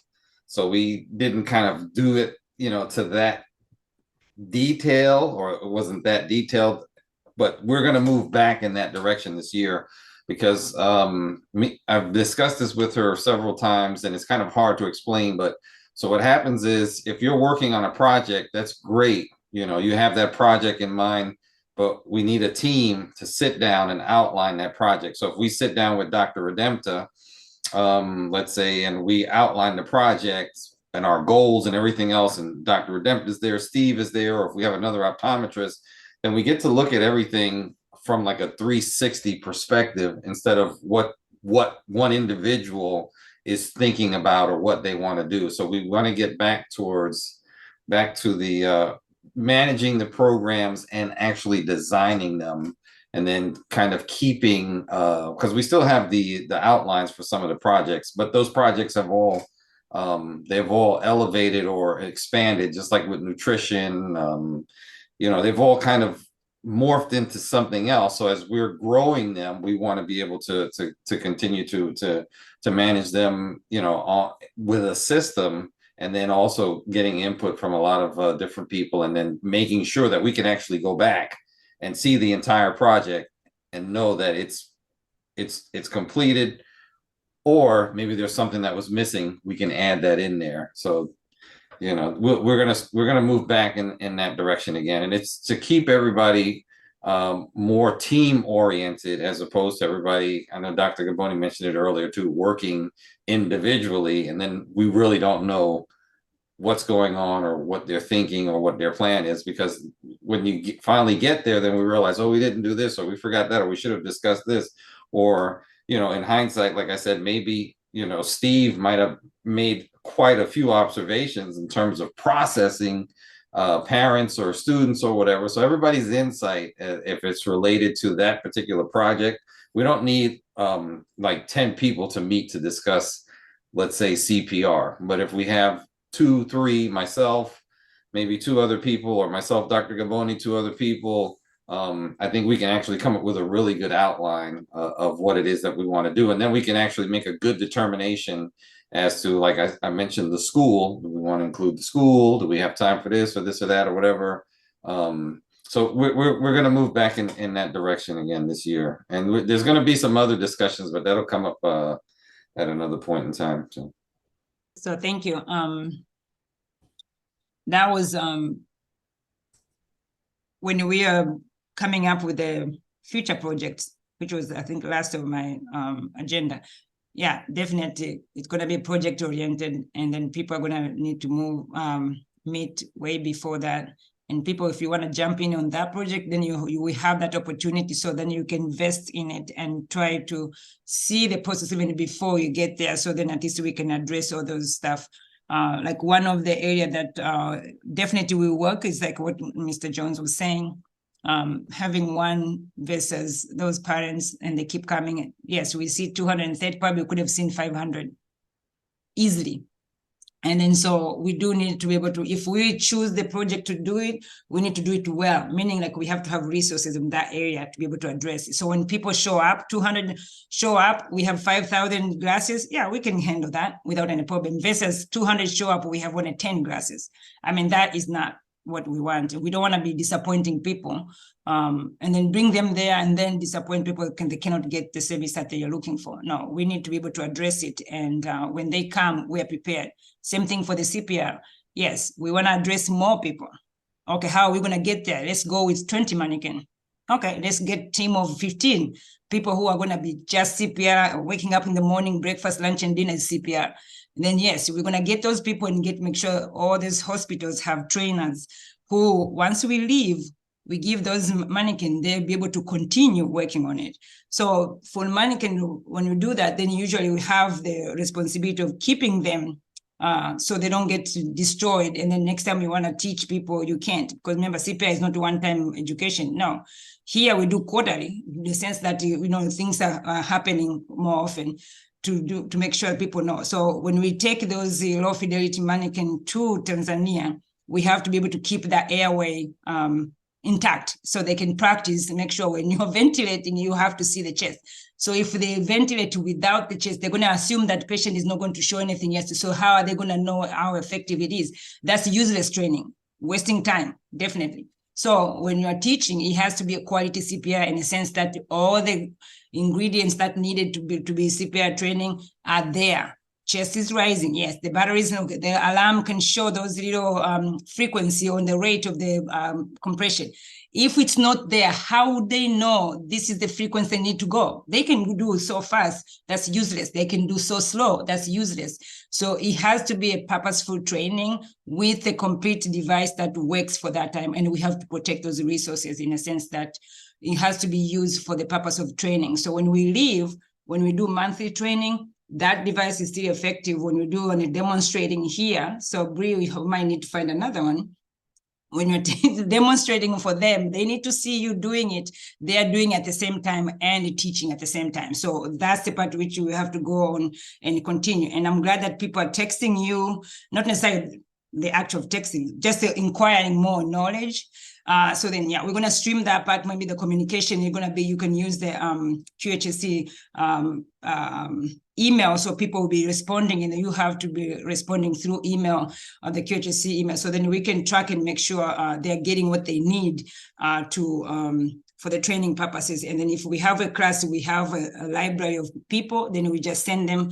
The class is going to be here every other month with this here, and then maybe every other month to lecture. So we can capture those people, and then we're not teaching them and just leave them, then, okay, we are done, see you next year, 10 years. No, when we teach them, we need to keep them with us to make sure they continue having that skill. Alisa said in the beginning, somebody learned the day before, they went and practiced, the next person observed them, the next day they show up. We want to keep them so then they can keep telling us the story. Oh, that works for me. Oh, yesterday I tried. Unfortunately, I didn't save the patient's life, but I did this and this and this. What else could I do? Then we added the knowledge to it. But because whatever we did, it was just a bare minimum CPR, not even basic life support. We did not even touch half of the content. And that's why we want to control what we give out, because we want to give out in stages to make sure people are learning accurate information, not just a fancy of pumping the chest. That is not going to do anything. So those are things that is kind of managed. What we give up when we're teaching, what do we hand out when we're teaching, and what are we representing Qhsc? So we can vouch and say, yes, we gave Qhsc training because we use this evidence base. This is the reason why we're teaching this. This is the reason why I put my hands in the middle of the chest versus on the top of the left breast. So when we do that, those is going to set us apart from anybody else who's teaching CPR. Because if we want our CPR to have effect on the patient's life, it needs to be taught in a sequence and managed way, and then in a control way to make sure whatever we're teaching them, they know. Once they finish with us, then they know for sure I can go and teach somebody else, knowing exactly what I need to do and what I cannot do. And so that's our goal, to make sure we manage those resource, manage the information we give out, and protect the name of the Qhsc. Okay, any other area before we finish up those couple of things I have for you guys?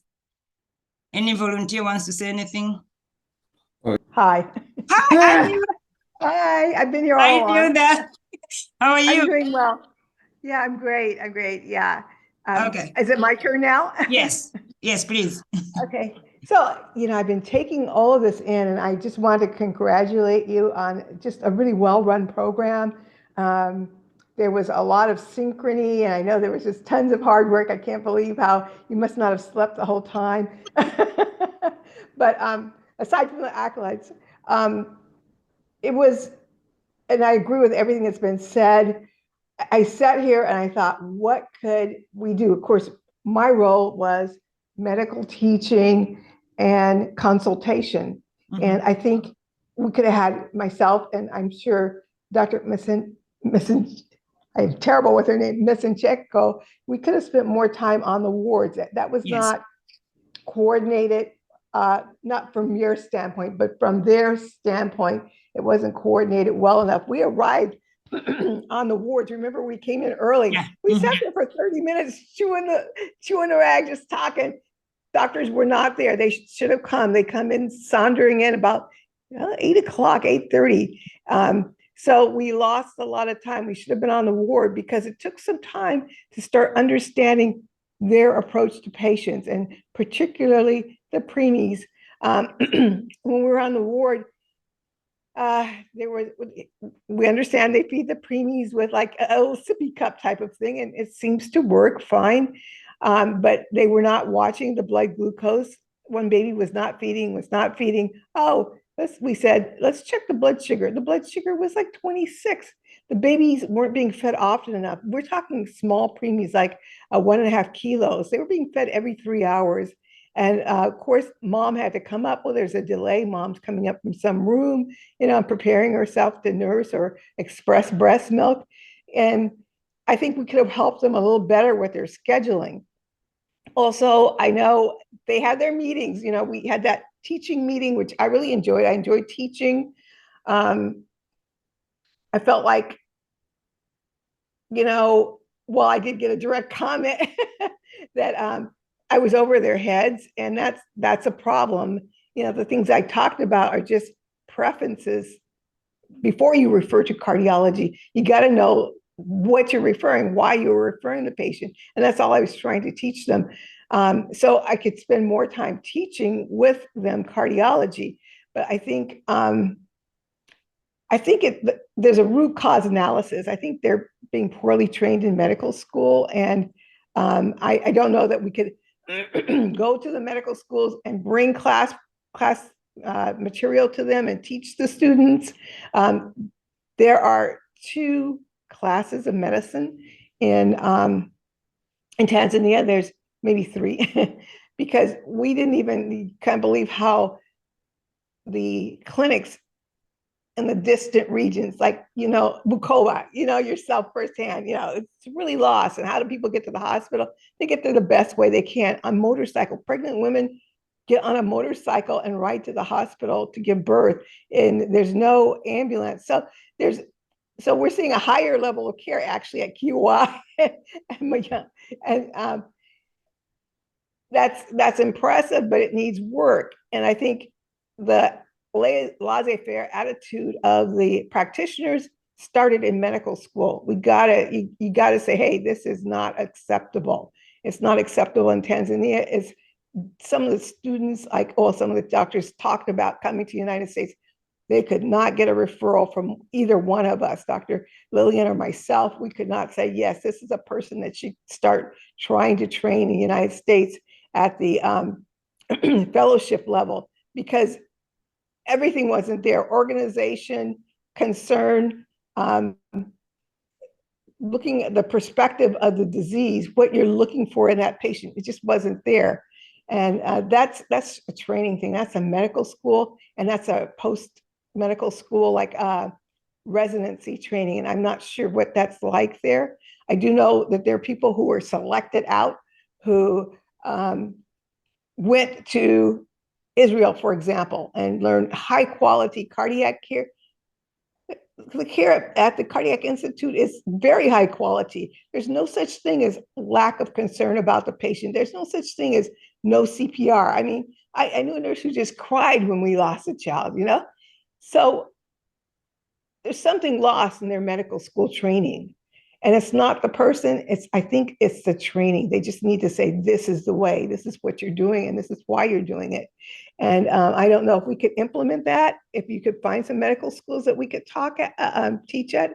I guess that's what I would say. There's just more time on the ward, because it took us a while to even understand. I can't tell you, and Lillian will tell you, rounds just went on forever. Doctor said, when the baby didn't feed, the blood sugar was low, doctor said, let's put in a feeding tube. Round stopped, he put in the feeding tube. Well, in the United States, the nurses would put in the feeding tube, and we'd come back to that baby and say, oh, how's he taking his formula?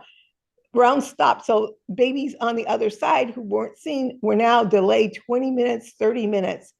You know, you can't round like that. You know, I don't know when they finally saw some of the babies. I guess that's what I would say. It's just better organization. But I really enjoyed myself there. I enjoyed teaching. I enjoy the people. Personal comment, I need to learn Swahili. I really do, because I really believe you need to communicate with people in their language. So if you could teach some Swahili classes, that would be appreciated. Thank you very much. Thanks for having me. No, it was a blessing. And the Swahili part, I'm going to leave my husband. I used to have a Swahili class for the volunteers. But so then since you request that part, then we might probably have to bring it someday back.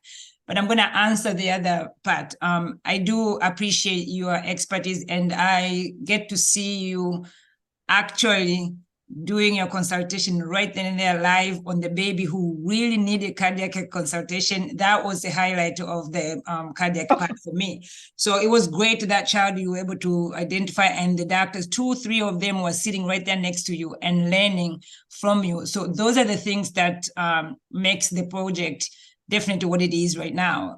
To be able to go there and walk them through those diagnosis differentials, how do you get there? So I believe, I may be wrong, for the medical school, they do have the theory part.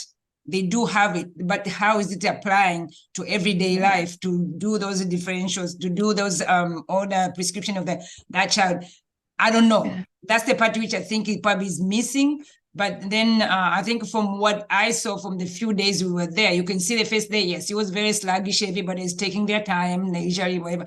But towards the 4th day, you can see when you said, let's go here, they're just moving a little bit closer, because now they're seeing maybe efficiency-wise, we need to do this. Yes, I did talk to Dr. Msambichaka. Also, she's mentioning what you just said, time and in the unit with them. And they had so many feedback that they wanted us to be on the unit, and then you wanted us to like walk with them, like you definitely through the child one at a time, through the patient one at a time. So when we do that, they learn more, because now they feel one-on-one. Even if I don't know something, I can ask, and you're right there, you can tell me. Versus if you're in a class, people are going to be shy. 2 or 3 people who are very talkative, they're the ones who are going to be answering. But those are the ones who are not even issues. The issue are those 98% who are quiet right there. And then so if we get to the unit and see them, that will be a highlight for them. And of course, it's going to make the consultation a little bit easier, because when you're doing it, actually, you have a scenario of the patient right there. Okay, let's walk through. Let's look at the labs. Why didn't you order this? Why did you order this? Get their thinking through what you think. And then, yes, they will learn. And then, so, but yeah, we do need more time. So that's what we're thinking. The next project, next mission is to think, we are recruiting purposefully. So if that's the project that you feel you can do it again, and then so we welcome you with the 3 hands. Then it's the cardiac. Then let's find it. Do you want a cardiac nurse with you? Do you another cardiologist with you? Do you want a specific team that you? Okay, so then when we go there, you get the hospital for 2-3 days. You follow at 7 in the morning. You know the shifts, and then whatever the time you have to spend time with them, actually walk them through, and then let them walk you on your shoes to be able to learn that, and that would be more instrumental, why you're impacting the patient's care right then and there. So those patients are going to benefit from the expertise you have, and then the nurses and the doctors will learn right then and there. So those are the conversations we're going to have on the side to make sure it's more efficient. We want our time to be variable. I mean, I agree with you. We don't want to go there. We travel so many miles to hang out. No, we don't. We want to be able to get there at 7, start our work. We know here at healthcare, the shift at 7, 6:45, you're on the unit. That's it. And then, so if we want to demonstrate that this is what the healthcare person work, then we need to be able to walk it there on their area to show them this is how it's done. This is how the doctors are supposed to explain the diagnosis to the parents and the patient. This is how the nurse is supposed to take care of this patient and teach and do that. So those things, we have to actually do it in front of them, and then they can see it versus just tell them in the class, okay, we need to do this, you need to do that. They don't see. Some people don't transfer that knowledge and put in application. They don't. You say that, yeah, thank you very much, and they walk away and go and do exactly what they've been doing for 100 years. Right. Yeah. So, yeah, so those are things that, I mean, I think, and thank you for your observation and feedback, because that's definitely well taken, and we are going to do something different to be able to supplement and impact even more. And then if we have to like focus on those projects and people are signing up for that project, then people should be okay to do those things for 6-7 days straight without anything. So then you can have some impact versus do 2 things here, 2 days here, go here. So those are things that we're going to have a conversation for people who wants to be lead on each project. We want to be able to empower you to have that. So if you say you want to make sure you, for the cardiologist, I mean, like things that you want them to do for the cardiac patients, then okay, we need to have the virtual training. Are you willing to host 2 or 3 meetings before that? Sure. So give them the theory behind, instead of like, I agree with you, the content you presented was excellent. But if, because they are not used to that high quality expert person, they're not going to understand what you're saying. Even if they have the knowledge from the medical school, but still they're not used to do that part. So we don't want to overwhelm them. So let's start with them, break it down and have the time with them, an hour, once a month, every 2 months, that's fine. Then they get maybe 2 or 3 lectures before you get there. So when you get there, when you say those things, walk them through the scenario, then it's going to make sense. Aha, this is what Dr. Sharon said. So then they will feel more empowered and they can ask more questions. And then that's how you get them to think even more. So I think, yeah, we can address that definitely. And talking about the schools, I mean, the medical school, we can start doing one of the guiding pillars of Qhsc. I don't know if people have worked in their website. There's like the first page on the bottom, there's 8 of them guiding pillars. So one of them is to go to the nursing school or medical school to be able to impact people from the school, give them that, we'll say act as a nurse, like it means take the nurse's shoes and walk through it while you're still students to see, okay, if I walk on the nurse's shoes, what am I going to walk like? The same thing with medical school, be walk like a doctor. They are going to be doctors, I know that. But walk like a doctor means like just take my shoes and walk me through that and then see how the day should be before you arrive there. So when you get there, you do need to walk those shoes. And then so those are future. We wanted to do start in the hostel because there's so much stuff. We want to change them here first. And then when they're receiving more people, then we can impact the school and bring them people who are effectively trained. So that's why we that's a long-term goal, definitely, yes. Okay, great. Yeah, I want to say, yeah, that was a great, with respect to Mrs. Victoria Jones, that was excellent, bringing the school students together. You know, I'll be honest, there's, you know, Sankosa, you're from West Palm Beach. So when your daughter went there, I'm sitting there in the principal's office waiting to pick her up for an appointment. And they have time zones, you know, they're so academic, time zones around the world. Would you believe they didn't have the continent of Africa? Really, I mean, how can the best school in Palm Beach County be? And, you know, those kids know so much more than their parents and their whole community just from that one interaction. It's just impressive. Yes. Yeah. No, I agree with you. Yeah, definitely. Again, that's what I said. I was saying, Mrs. Jones earlier, that those kids will say Tanzania, and the parents will be like, what is that? Where is that? Exactly. But the child will know, show them on the map, this is what I saw the kids. And then when we make the video, so then at least they can say, this is our video, look how we were there too. So, I mean, those are things that if we inspire kids, these young minds to think ahead, that will help. Yes, definitely. So that is one of the goals. Thank you, Dr. Sharon. Josephine, Miss Josephine. Okay, thank you. Hello, everyone. I would like to take this opportunity to thank all of you for having impacted, I would have said impacted, though the impact maybe will be seen later, but whatever mission that you are working on, it's really a good one. I've not really been much into the clinicals, and I've just been a public health person, but this was like an eye-opener for me for what you people are doing. It's really great. And the gap generally is still very huge. So I can't say that you can cover the gap, but whatever you're doing, and with a close follow-up, as you mentioned, that it's something that will be done on a monthly basis to make sure whatever these the Mwananyamala or the hospitals that have been visited are really practicing or are really making a change to the kind of services they're providing. Being in Tanzania, I really know the experience of this hospital, and being a government hospital, yeah, it has been facing so many challenges. So the choice that you made was really a good one. I don't know for how long you've been working with them because I'm still new, but it's really a right choice. And I would like to congratulate you and say, keep it up. Thank you. No, thank you very much. Josephine also is pharmacy by training, and she did help quite a bit with Mwananyamala. I think one of the areas I think that Gwen was talking about, I'm not sure if were you the one who was helping to go and find the Zofran? Yeah. Okay, so thank you very much. We don't call it Zofran, so it was also not easy for me. So after some time when she mentioned that it's under center, I was like, what? We have that medicine and it's just there. I don't know now the terminologies maybe and the brandings. Yeah, sometimes the trade name or something, yeah.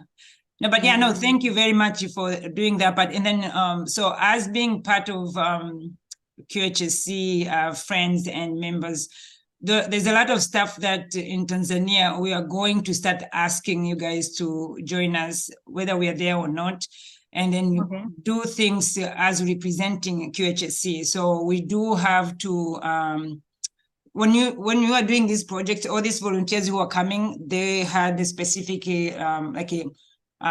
information they have to fill in. One of them is to whatever we are doing is to do, not for me, it's doing for as a group. So definitely for people in Tanzania, we are going to start asking you more to work with us in a sense that if there's anything that we need to do as Qhsc, we support you in one way or the other, and then get it through the process so then we can support it from this side. I'm saying that because we have a lot of donations that came late. And then so one of the area that those things that needs to be distributed, those are a lot of donations. So we are going to ask, more discussion is going to come, but we're going to ask you guys to help us. And when you're helping those distribute to those hospitals, when you're helping us, you are going to help us as part of the Qhsc. So when you go there, you're going as a Qhsc with the assumption that things that are being done is almost like we were there and you guys are there. So I advancedly saying thank you for your time, for even come and join us. And I know you're still new, but there's a lot of things to learn and be able to help us. And for that little short time we saw with us, then definitely you can be a very an active and supportive member of Qhsc from that side. So we do thank you for your time. And I know every volunteer has their own passion of things to do, and that's how usually it comes for the individual projects. So every volunteer has passion to do things. So those are things that we have that communication on the side, discuss it and see it. So how we can support each other is interesting, but through Qhsc, because you still have to accomplish the same mission. So so those are things that we need to be able to discuss on the side, but still there's a lot of stuff. Like we have been Dr. Dina Komakoma, she has also some interesting stuff. Then yes, through Qhsc we communicate. We have Tamasha, the same thing. We have Dr. Banera, the same thing. So there's more to come, but this is just like always we go as a family, we hang out as a family, and we celebrate as a family, and then we finish the project as a family. So that's how we keep going. And then when we come back after the project right now, then we come back and discuss what things that we can learn from and then make it better for the next time. Yeah, I just wanted to say, Karibu Rafiki wa Qhsc Josephine. Asante sana. Asante sana kuwasaidia kazi nzuri. Asante sana pia. You are challenging Dr. Sharon.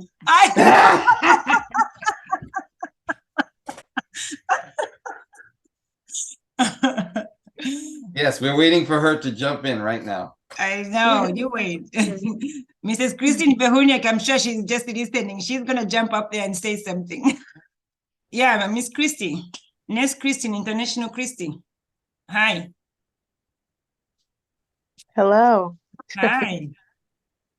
I really enjoyed being there. That was like a really great trip. I think on the nurses side that it'd be cool to like watch the nurses process and how they go about their day-to-day activities or what they have to do for the day, because what I noticed is like the doctors are very hands-on, going off of what Dr. Sharon was saying. They're very hands-on and are doing a lot of nursing tasks that would be done in the United States. So I just wonder what would be their role in a lot of them, especially at Manya Yamala. There's only one nurse in the whole unit. And I'm like, wow, that's a lot. And over here, we only get 6. They're like struggling trying to balance 6 people, you know? So I would like to see like their process and like what their role is and how we can help them on the nursing side. For a lot of like the medical side, like going off what Dr. Sharon and Dr. Gwen was saying, like you were saying too, like they do have the medical knowledge. They just haven't been challenged because of the lack of resources. Like I remember when Dr. Sharon was asking about, you know, do you know what are the diseases that are very prevalent here and stuff like that. And Dr. Goodluck was saying, you know, we would love to do that study, but we just don't have the resources or, you know, anybody to fund that research to find out, you know, like blood cultures take 5 to 7 days and then we don't have time for that. We have to treat them as soon as possible. So here in America, we have, you know, microbiology. We have so many like types of subsections of the hospital that can do a lot of the work for us that betters the care for the patient. And over there are a lot, it's kind of like a one-man show. It's like a lot of them don't have the resources or the people to have the outreach that they want to do it. So it's not like, you know, they don't want to save lives. That's not what we were dealing with here. It's just like they don't have the resources or have the training or somebody to really sit with them and really show them how to do it, which is really sad when you consider the ICU part, you know, what Dr. Gwen was saying, because they are willing to learn. They just don't have that person to teach them, which is exactly what we're trying to do.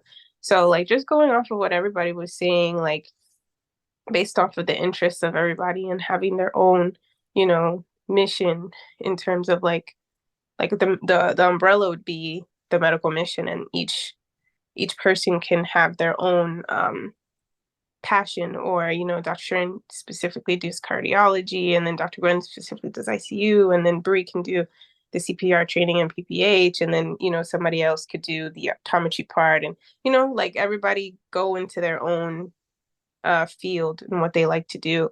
And I feel like we could outreach, do more in that way, by like splitting up and kind of like, you know, teaching the heads of departments or a couple people as well, or specifically teach certain people that can take over. And so when we do leave, they are equipped with that information and then they can help themselves.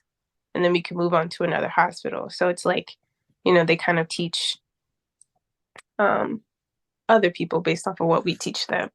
And I think that would have a greater impact and probably, you know, close the gap, kind of what Josephine was saying. So yeah, that's my feedback. Excellent, and thank you very much. And so since you're going to be focusing on one area of the labor and delivery, Yes, so labor and delivery is going to be yours. No problem. I'll take that. I'll take it. I mean, it is very rewarding. And so the umbrella of the QHSC is to improve the patient safety. So it can be little projects, but those little projects has to be impactful. They're little in just a number of people involved, but their reach is more than that. So let's take an example for Dr. Sharon.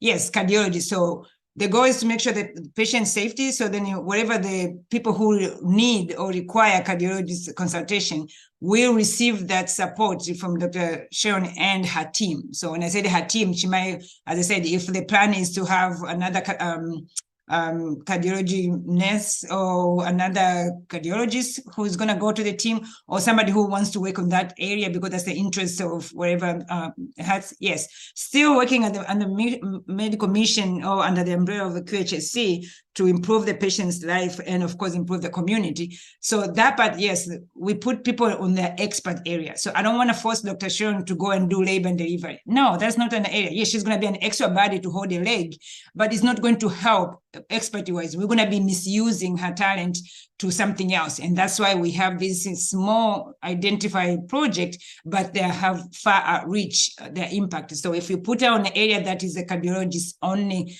patients, then she's going to shine and be able to impact people more than I could think. The same thing we put in Dr. Msambichaka with the babies. The only time she see the baby, we lost her. She's gone. She see a baby, she's gone. You'll be like, okay. So because she wants to do those areas, then yes, she's going to be there. The same thing for the ICU, Dr. Gwen. Yes, when you talk about the ICU, Dr. Gwen is gone. I cannot use Dr. Gwen when we're doing CPR. Yes, she's qualified. She can do it, but it'll be helpful or useful for her to go to the ICU because I know definitely whatever she knows, it's going to be impactful for the people in ICU. So that's why we say, okay, let us know your passion. If it matches or married to the organization goal, then definitely we're going to support that and try to do as much as we can to make sure that project is included in the big umbrella of the medical mission, the big umbrella of the QHSC. So then everybody can shine in their expertise and use their talent to the fully, so it can benefit those people in Tanzania. And that's what we want. And that's why we want to make sure it's a focused recruitment versus just, do you want to go to the medical mission? And so some people wants to go because they think they're going to vacation, which I'm not sure, and that's okay.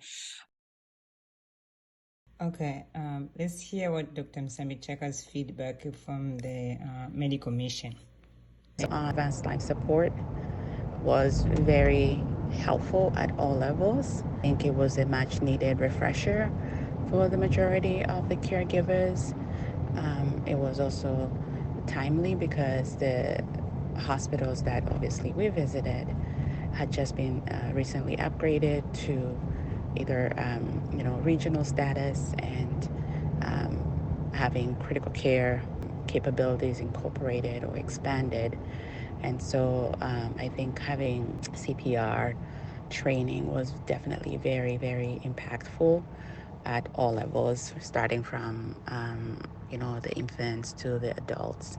And from a neonatal resuscitation standpoint, I think we did provide the refresher course, reinforced just in what the 1 or 2 days that we visited the units or attended the deliveries, that this was something that was needed because, one, we were able to witness a baby that did require resuscitation, and we saw what effective resuscitation can do, which is save lives. So that was very impactful, I think, for both the QHSC team and the primary team to see, because we had just been talking about it. With regards to attendance, if I had to compare this year and last year, I would say there was a lot of enthusiasm. There was a lot more attendance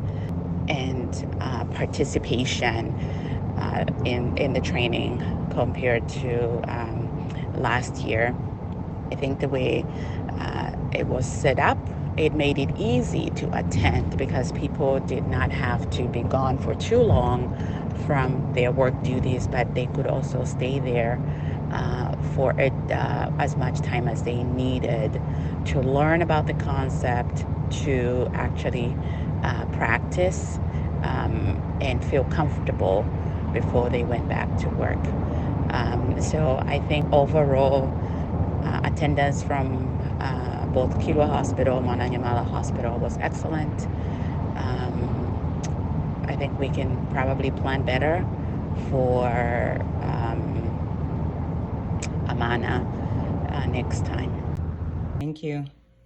Thank you very much, Dr. Msambichaka. We can all learn and use the feedback you provide for the future planning. Okay. But so those are things that I'm hoping that everybody learn from it, and thank you everybody for sharing their opinion and feedback. And then so I have like couple of things that give you back your Saturday. So for the CPR, we already said yes, there's an ongoing classes. We were just going to try to finish the meeting today, and then just to let everybody know that we are for the CPR, anybody who attended for those Mwananyamala, Kilwa, Amana, and the magnet. So those people will be invited again to another class. And this is not just close to only those people. No, those people, we want them to come so they can get the continuing education, but other people also are welcome to come in. So that would be kind of like a little background of the theory. Why are we doing the CPR? Why do we do the way we do it? And why, how often it's supposed to be, and how frequent you need to be able to get to know. So it'd be like almost come a CPR one-on-one. And then probably the next one is going to be now identify things that could lead to somebody heart stop. And then so if we identify those things, then yes. So then the next one is going to be, okay, now how do we treat it, or how do we respond it, or interventions, what we say. So those things we need to keep going with that part. So next time when we show up with the CPR training, people have that knowledge behind it. And now by then, hopefully we'll be able to say we're going to certify them with the CPR, because now we know they have that knowledge behind it. They can go and teach somebody else now. Because right now, whatever we did now, it's not enough for somebody to go and teach somebody else, because you don't have enough background. So it's not enough to be able to educate somebody else. If they can ask you, what happens if I did this for 10 minutes, 20 minutes, what next? So we did not provide that information to teach the people like that, so they can go and teach somebody else. And that's why we were limiting that part as of now. But once we do by the next year, then yes, when we teach the people and people get a real certificate that they had the CPR trained, then those are the ones can be CPR trained, the trainer, go and teach somebody else. And that's how, because we know for sure you have enough knowledge to be able to teach this content that can save somebody's life. Right now, yes, you might know the frequency, and the problem is, you know, the frequency and the ventilation. Okay, great. So then what? I did that effectively for 10 minutes. Then what? Take off your hands? No, you're not ready. So that's why we want to make sure we give them more classes so they know what to expect, what to identify, what to look for.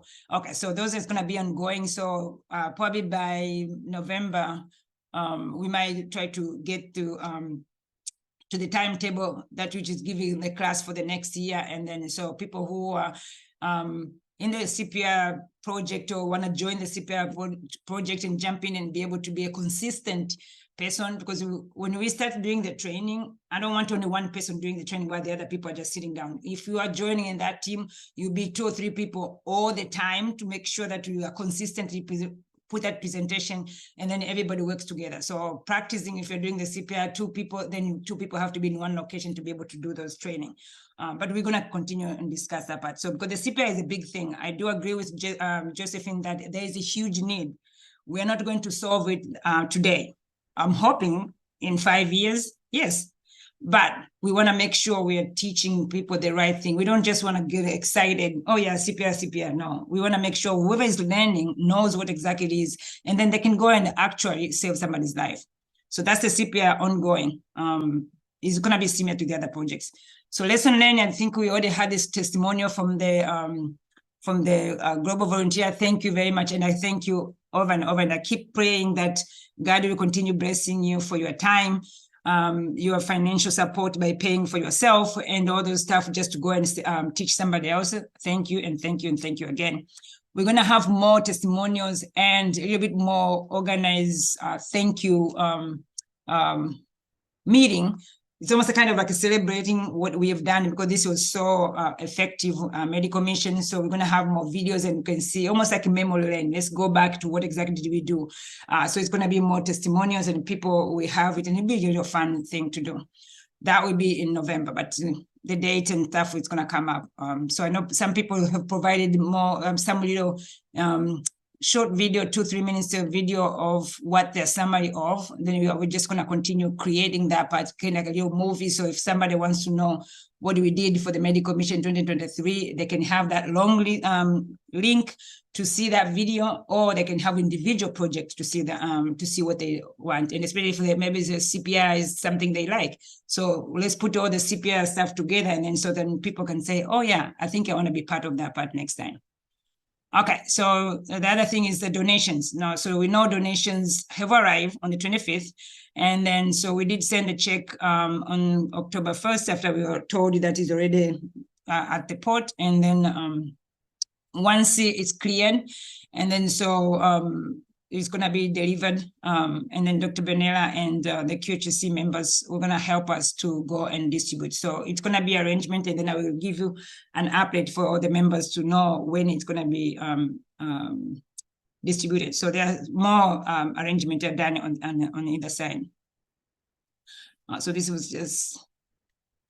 Okay, so the last thing is, as I said, the school, and I mentioned when I was talking to Mrs. Behuniak, the school really, really appreciate us, and they give us like an ultimate thank you, for inviting us to go and like almost like a send off for the Standard 7, and so to be there on their graduation. So as Qhsc was a guest invited to speak and to be present for these kids, and their parents came in for that day, and of course they bought lunch for us. So it was a great honor to be there, to see them appreciate us and thank us for what we have done with the school.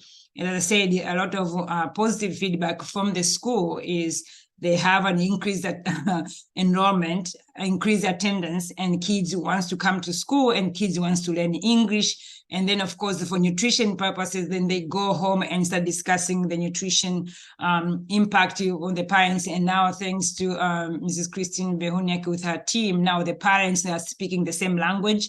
And then, so there's a thank you again for the sports people at school. You guys have been getting these kids healthy and excited about the sports with the teachers also. And then, of course, for the vision screening, thank you for allowing the children getting that opportunity last year, and then this year their parents getting that opportunity, and of course the parents are asking for more time for the vision screening. And another thing we added, Dr. Sharon and Dr. Msambi-Chaka, thank you very much for doing the hearing screening. That is huge. And when Dr. Msambi-Chaka introduced that idea, and she said, I think that's one of the areas we need to address. If a child cannot read, sometimes it might not be only vision, it might be also hearing. Because yes, so if the child is sitting right there, I mean, teachers, you know that. Maybe the child wants to sit in the front all the time. Some of them wants to be the attention of the teacher. Some of them just can't hear or can't see. And some of them will decide just to sit on the back and forget about everything else, just daydreaming while the teacher is teaching. So when she offered that opportunity, and I said, sure, go ahead and be able to do. And they were able to see, I believe, was like 20-something kids. And then, so that is a huge number. And then at least they were able to buy the medication and give Esther Chambo, that's the one you can see on the picture there. She was able to distribute that through the parents, to distribute those medication for the kids who really needs hearing. Some of them had an infection which destroyed their hearing. They can't even hear. So it's sad in a sense that the child goes to school every day. Nobody knew that they had the issues. So and the child goes through the grades, not doing very well, maybe failing even the classes, but they don't know. But now, at least Dr. Msambi-Chaka and Dr. Sharon seeing these kids, and then there's another kid who was referred to Muhimbili. So all those effort comes with when people come into the medical mission and they say, I think I'm an expert in this area. I would like to go and offer that my expertise to that population. Is it possible? That's what I want, people to have that desire. So then if that desire matches what the medical mission is and what the QHSC support, definitely we're going to help to try to get that project ongoing. And then so we can address that part. And so thank you for the two doctors for doing that part. And that one also was successful. And I know next time when we go there, they are going to ask for it because there's a lot of kids that needed that part. So the last thing, I'm just going to tell you that, as I said, next meeting, I know I mentioned in the beginning, but next meeting in November, we are going to give you itemized budget. What did we use? What was it planned for? What did we use so far? And how much the donation, so which is called in-kind donation. Like people gave us the stuff, so we have to quantify it to say equivalent for how much money we were able to give it away in supplies stuff. So we were waiting for at least this one's being delivered to make sure what Dr. Banela is getting, or what Dr. Salum and Mr. Shija at the kilo, what they're receiving, and then whatever is needed to those two hospitals. And then we can give you an update and then let the people who donated to know where their stuff went. So all those things are going to be done in November. The last thing, which I've already been talking through everybody throughout the meeting, is, as I said, focus recruitment, future collaborations, fundraising. I know Mr. Siakabe already spoke earlier. I was saving this time for that part. But yeah, so we're trying to get those projects a little bit quantify, and we can make it easier follow-up. And then using that ClickUp, I know some of you guys who were 2 years ago, we started doing that part, and then last year it got a little bit hard. But then we're going to go back. The reason we need to do that is because we have to track whatever we are doing now to make sure that knowing what we're doing now, then it can help us improve for next time. And then to be able to keep everybody accountable to saying, okay, these are the deadlines, these are the things that we need to do. That also to help us to gather the supplies early on and then ship it before close to the time. So we make sure all the supplies we have when we get there, because there's a lot of stuff we need to be distributed. I wish 110% we were there, because we could have distributed effectively for things that we were planning to do. Unfortunately, we are not, but that's okay. We have our brothers and sisters who are going to be helping us in QHSC. They're going to be helping us to distribute those things and then be able to give the school and the hospitals what they were supposed to get. And then what is this? Matching funds. So if you have an idea like, okay, there's matching funds or matching donation, those things does help. I mean, nutrition have been using that very effectively, and it has been working. So we were able to feed this to the kids for 2 weeks. And then so if we can find another project that you have getting those matching fund, that will help tremendously. And then so if somebody who is good in finding those corporate sponsors, donors, or something like that, if you have ideas and something like that, please share. Or if you want to be part of that group to be able to raise funds for specific projects, let us know so we can start early and then lessen the stress towards the end of the, I mean, when we're getting ready to go to the medical mission, we don't have enough funds. And you can see there's a lot of stuff are needed during medical mission. So it would be great if we can get those sponsors. And we have now enough information to share with them. If somebody asks, okay, what have you done? Okay, pull the link, pull this and that, get all the information and then share with the person who is inquiring. And then hopefully they'll be able to help us in the future so that we'll be able to do that. I know Dr. Gwen had some place that you can go and get those donated stuff. So we might try to investigate and plan ahead to try and get those resources early on, and hopefully aiming to send those things, ship it at least in April or May. Definitely not June anymore, because we always realize June gets to July very quickly and then things are delayed. But yeah, so if we can get all those shipment by April and May, and then send it, so then they'll be there when we are there, so we can effectively do like all those things she was needing in the ICU. We have them in the containers. All those things at school, the backpack and all the cliff bar, we have them in a container. The glasses, that's 5,000 Mr. Jones was looking for, we have them in a container. So all those things, if we can get those things ahead of time and raise enough money and then find those sustainable funds, then you'll be able to run the organization a little bit smooth and get the medical mission running smooth. So any ideas, I welcome them. You can send the information on the side to me. I appreciate you want to be part of it. Let me know. We can do that. And I just want to thank everybody for stepping up and do what you need to do to make the medical mission success.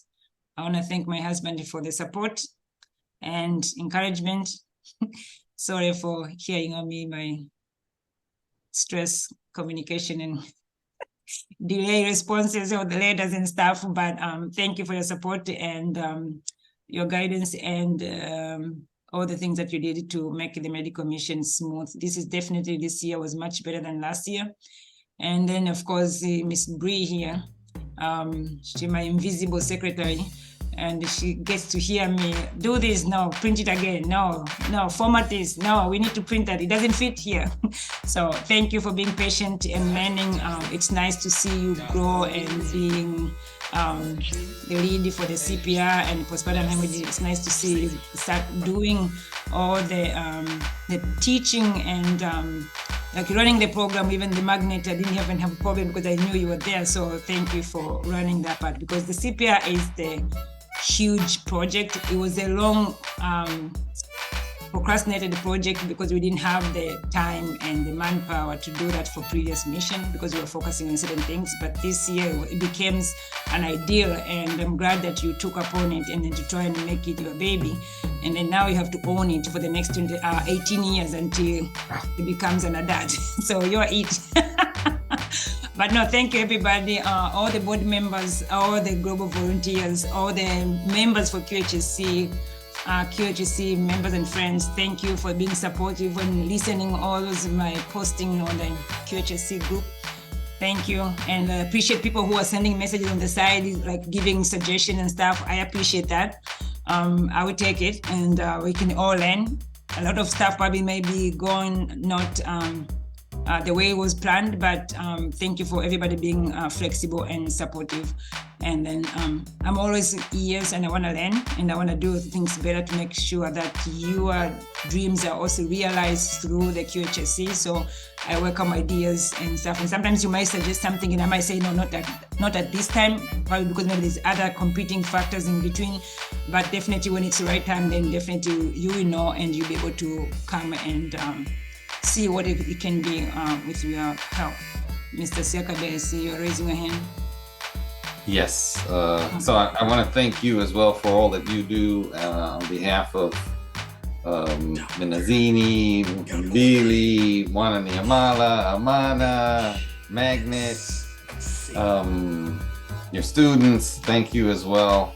And I was going to say something, it wasn't as beautiful as what you said, but what I was going to say is that the pronunciation, the Swahili pronunciation this year is kind of like a simple little thing. It's just much better this year. Last year, I think a lot of people struggled with just some of the basic words like the names of the hospital, and this year it's much better. I know some people still feel like, but believe you me, they're doing much better. So I think, yeah, if some of them did Duolingo, then they'd probably catch on pretty quickly. And then Dr. Gwen had a question too about the cost for the food program, and I estimated at about $200 a day. I think that was what I had seen from one of your receipts or something like that. So yes, it's about $200 a day. So it's $1.50 feeding one child for 5 days. $1.50. So if you do the math, then yes, it's just shy of $200 per day to feed 830 students. Yes, and Dr. Gwen, we will investigate. We haven't forgotten that the shipping from Miami and that company that Dr. Gavoni just mentioned for the equipment and stuff like that. We haven't forgotten about that. So anything else from everybody? Can everybody show up on there so we can have like a gallery picture?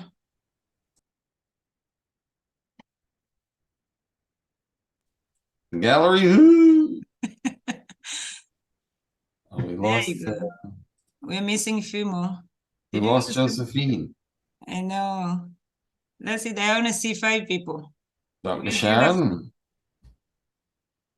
I don't think Miss Kristen was. I don't think we ever saw her on her phone. There is Dr. Sharon.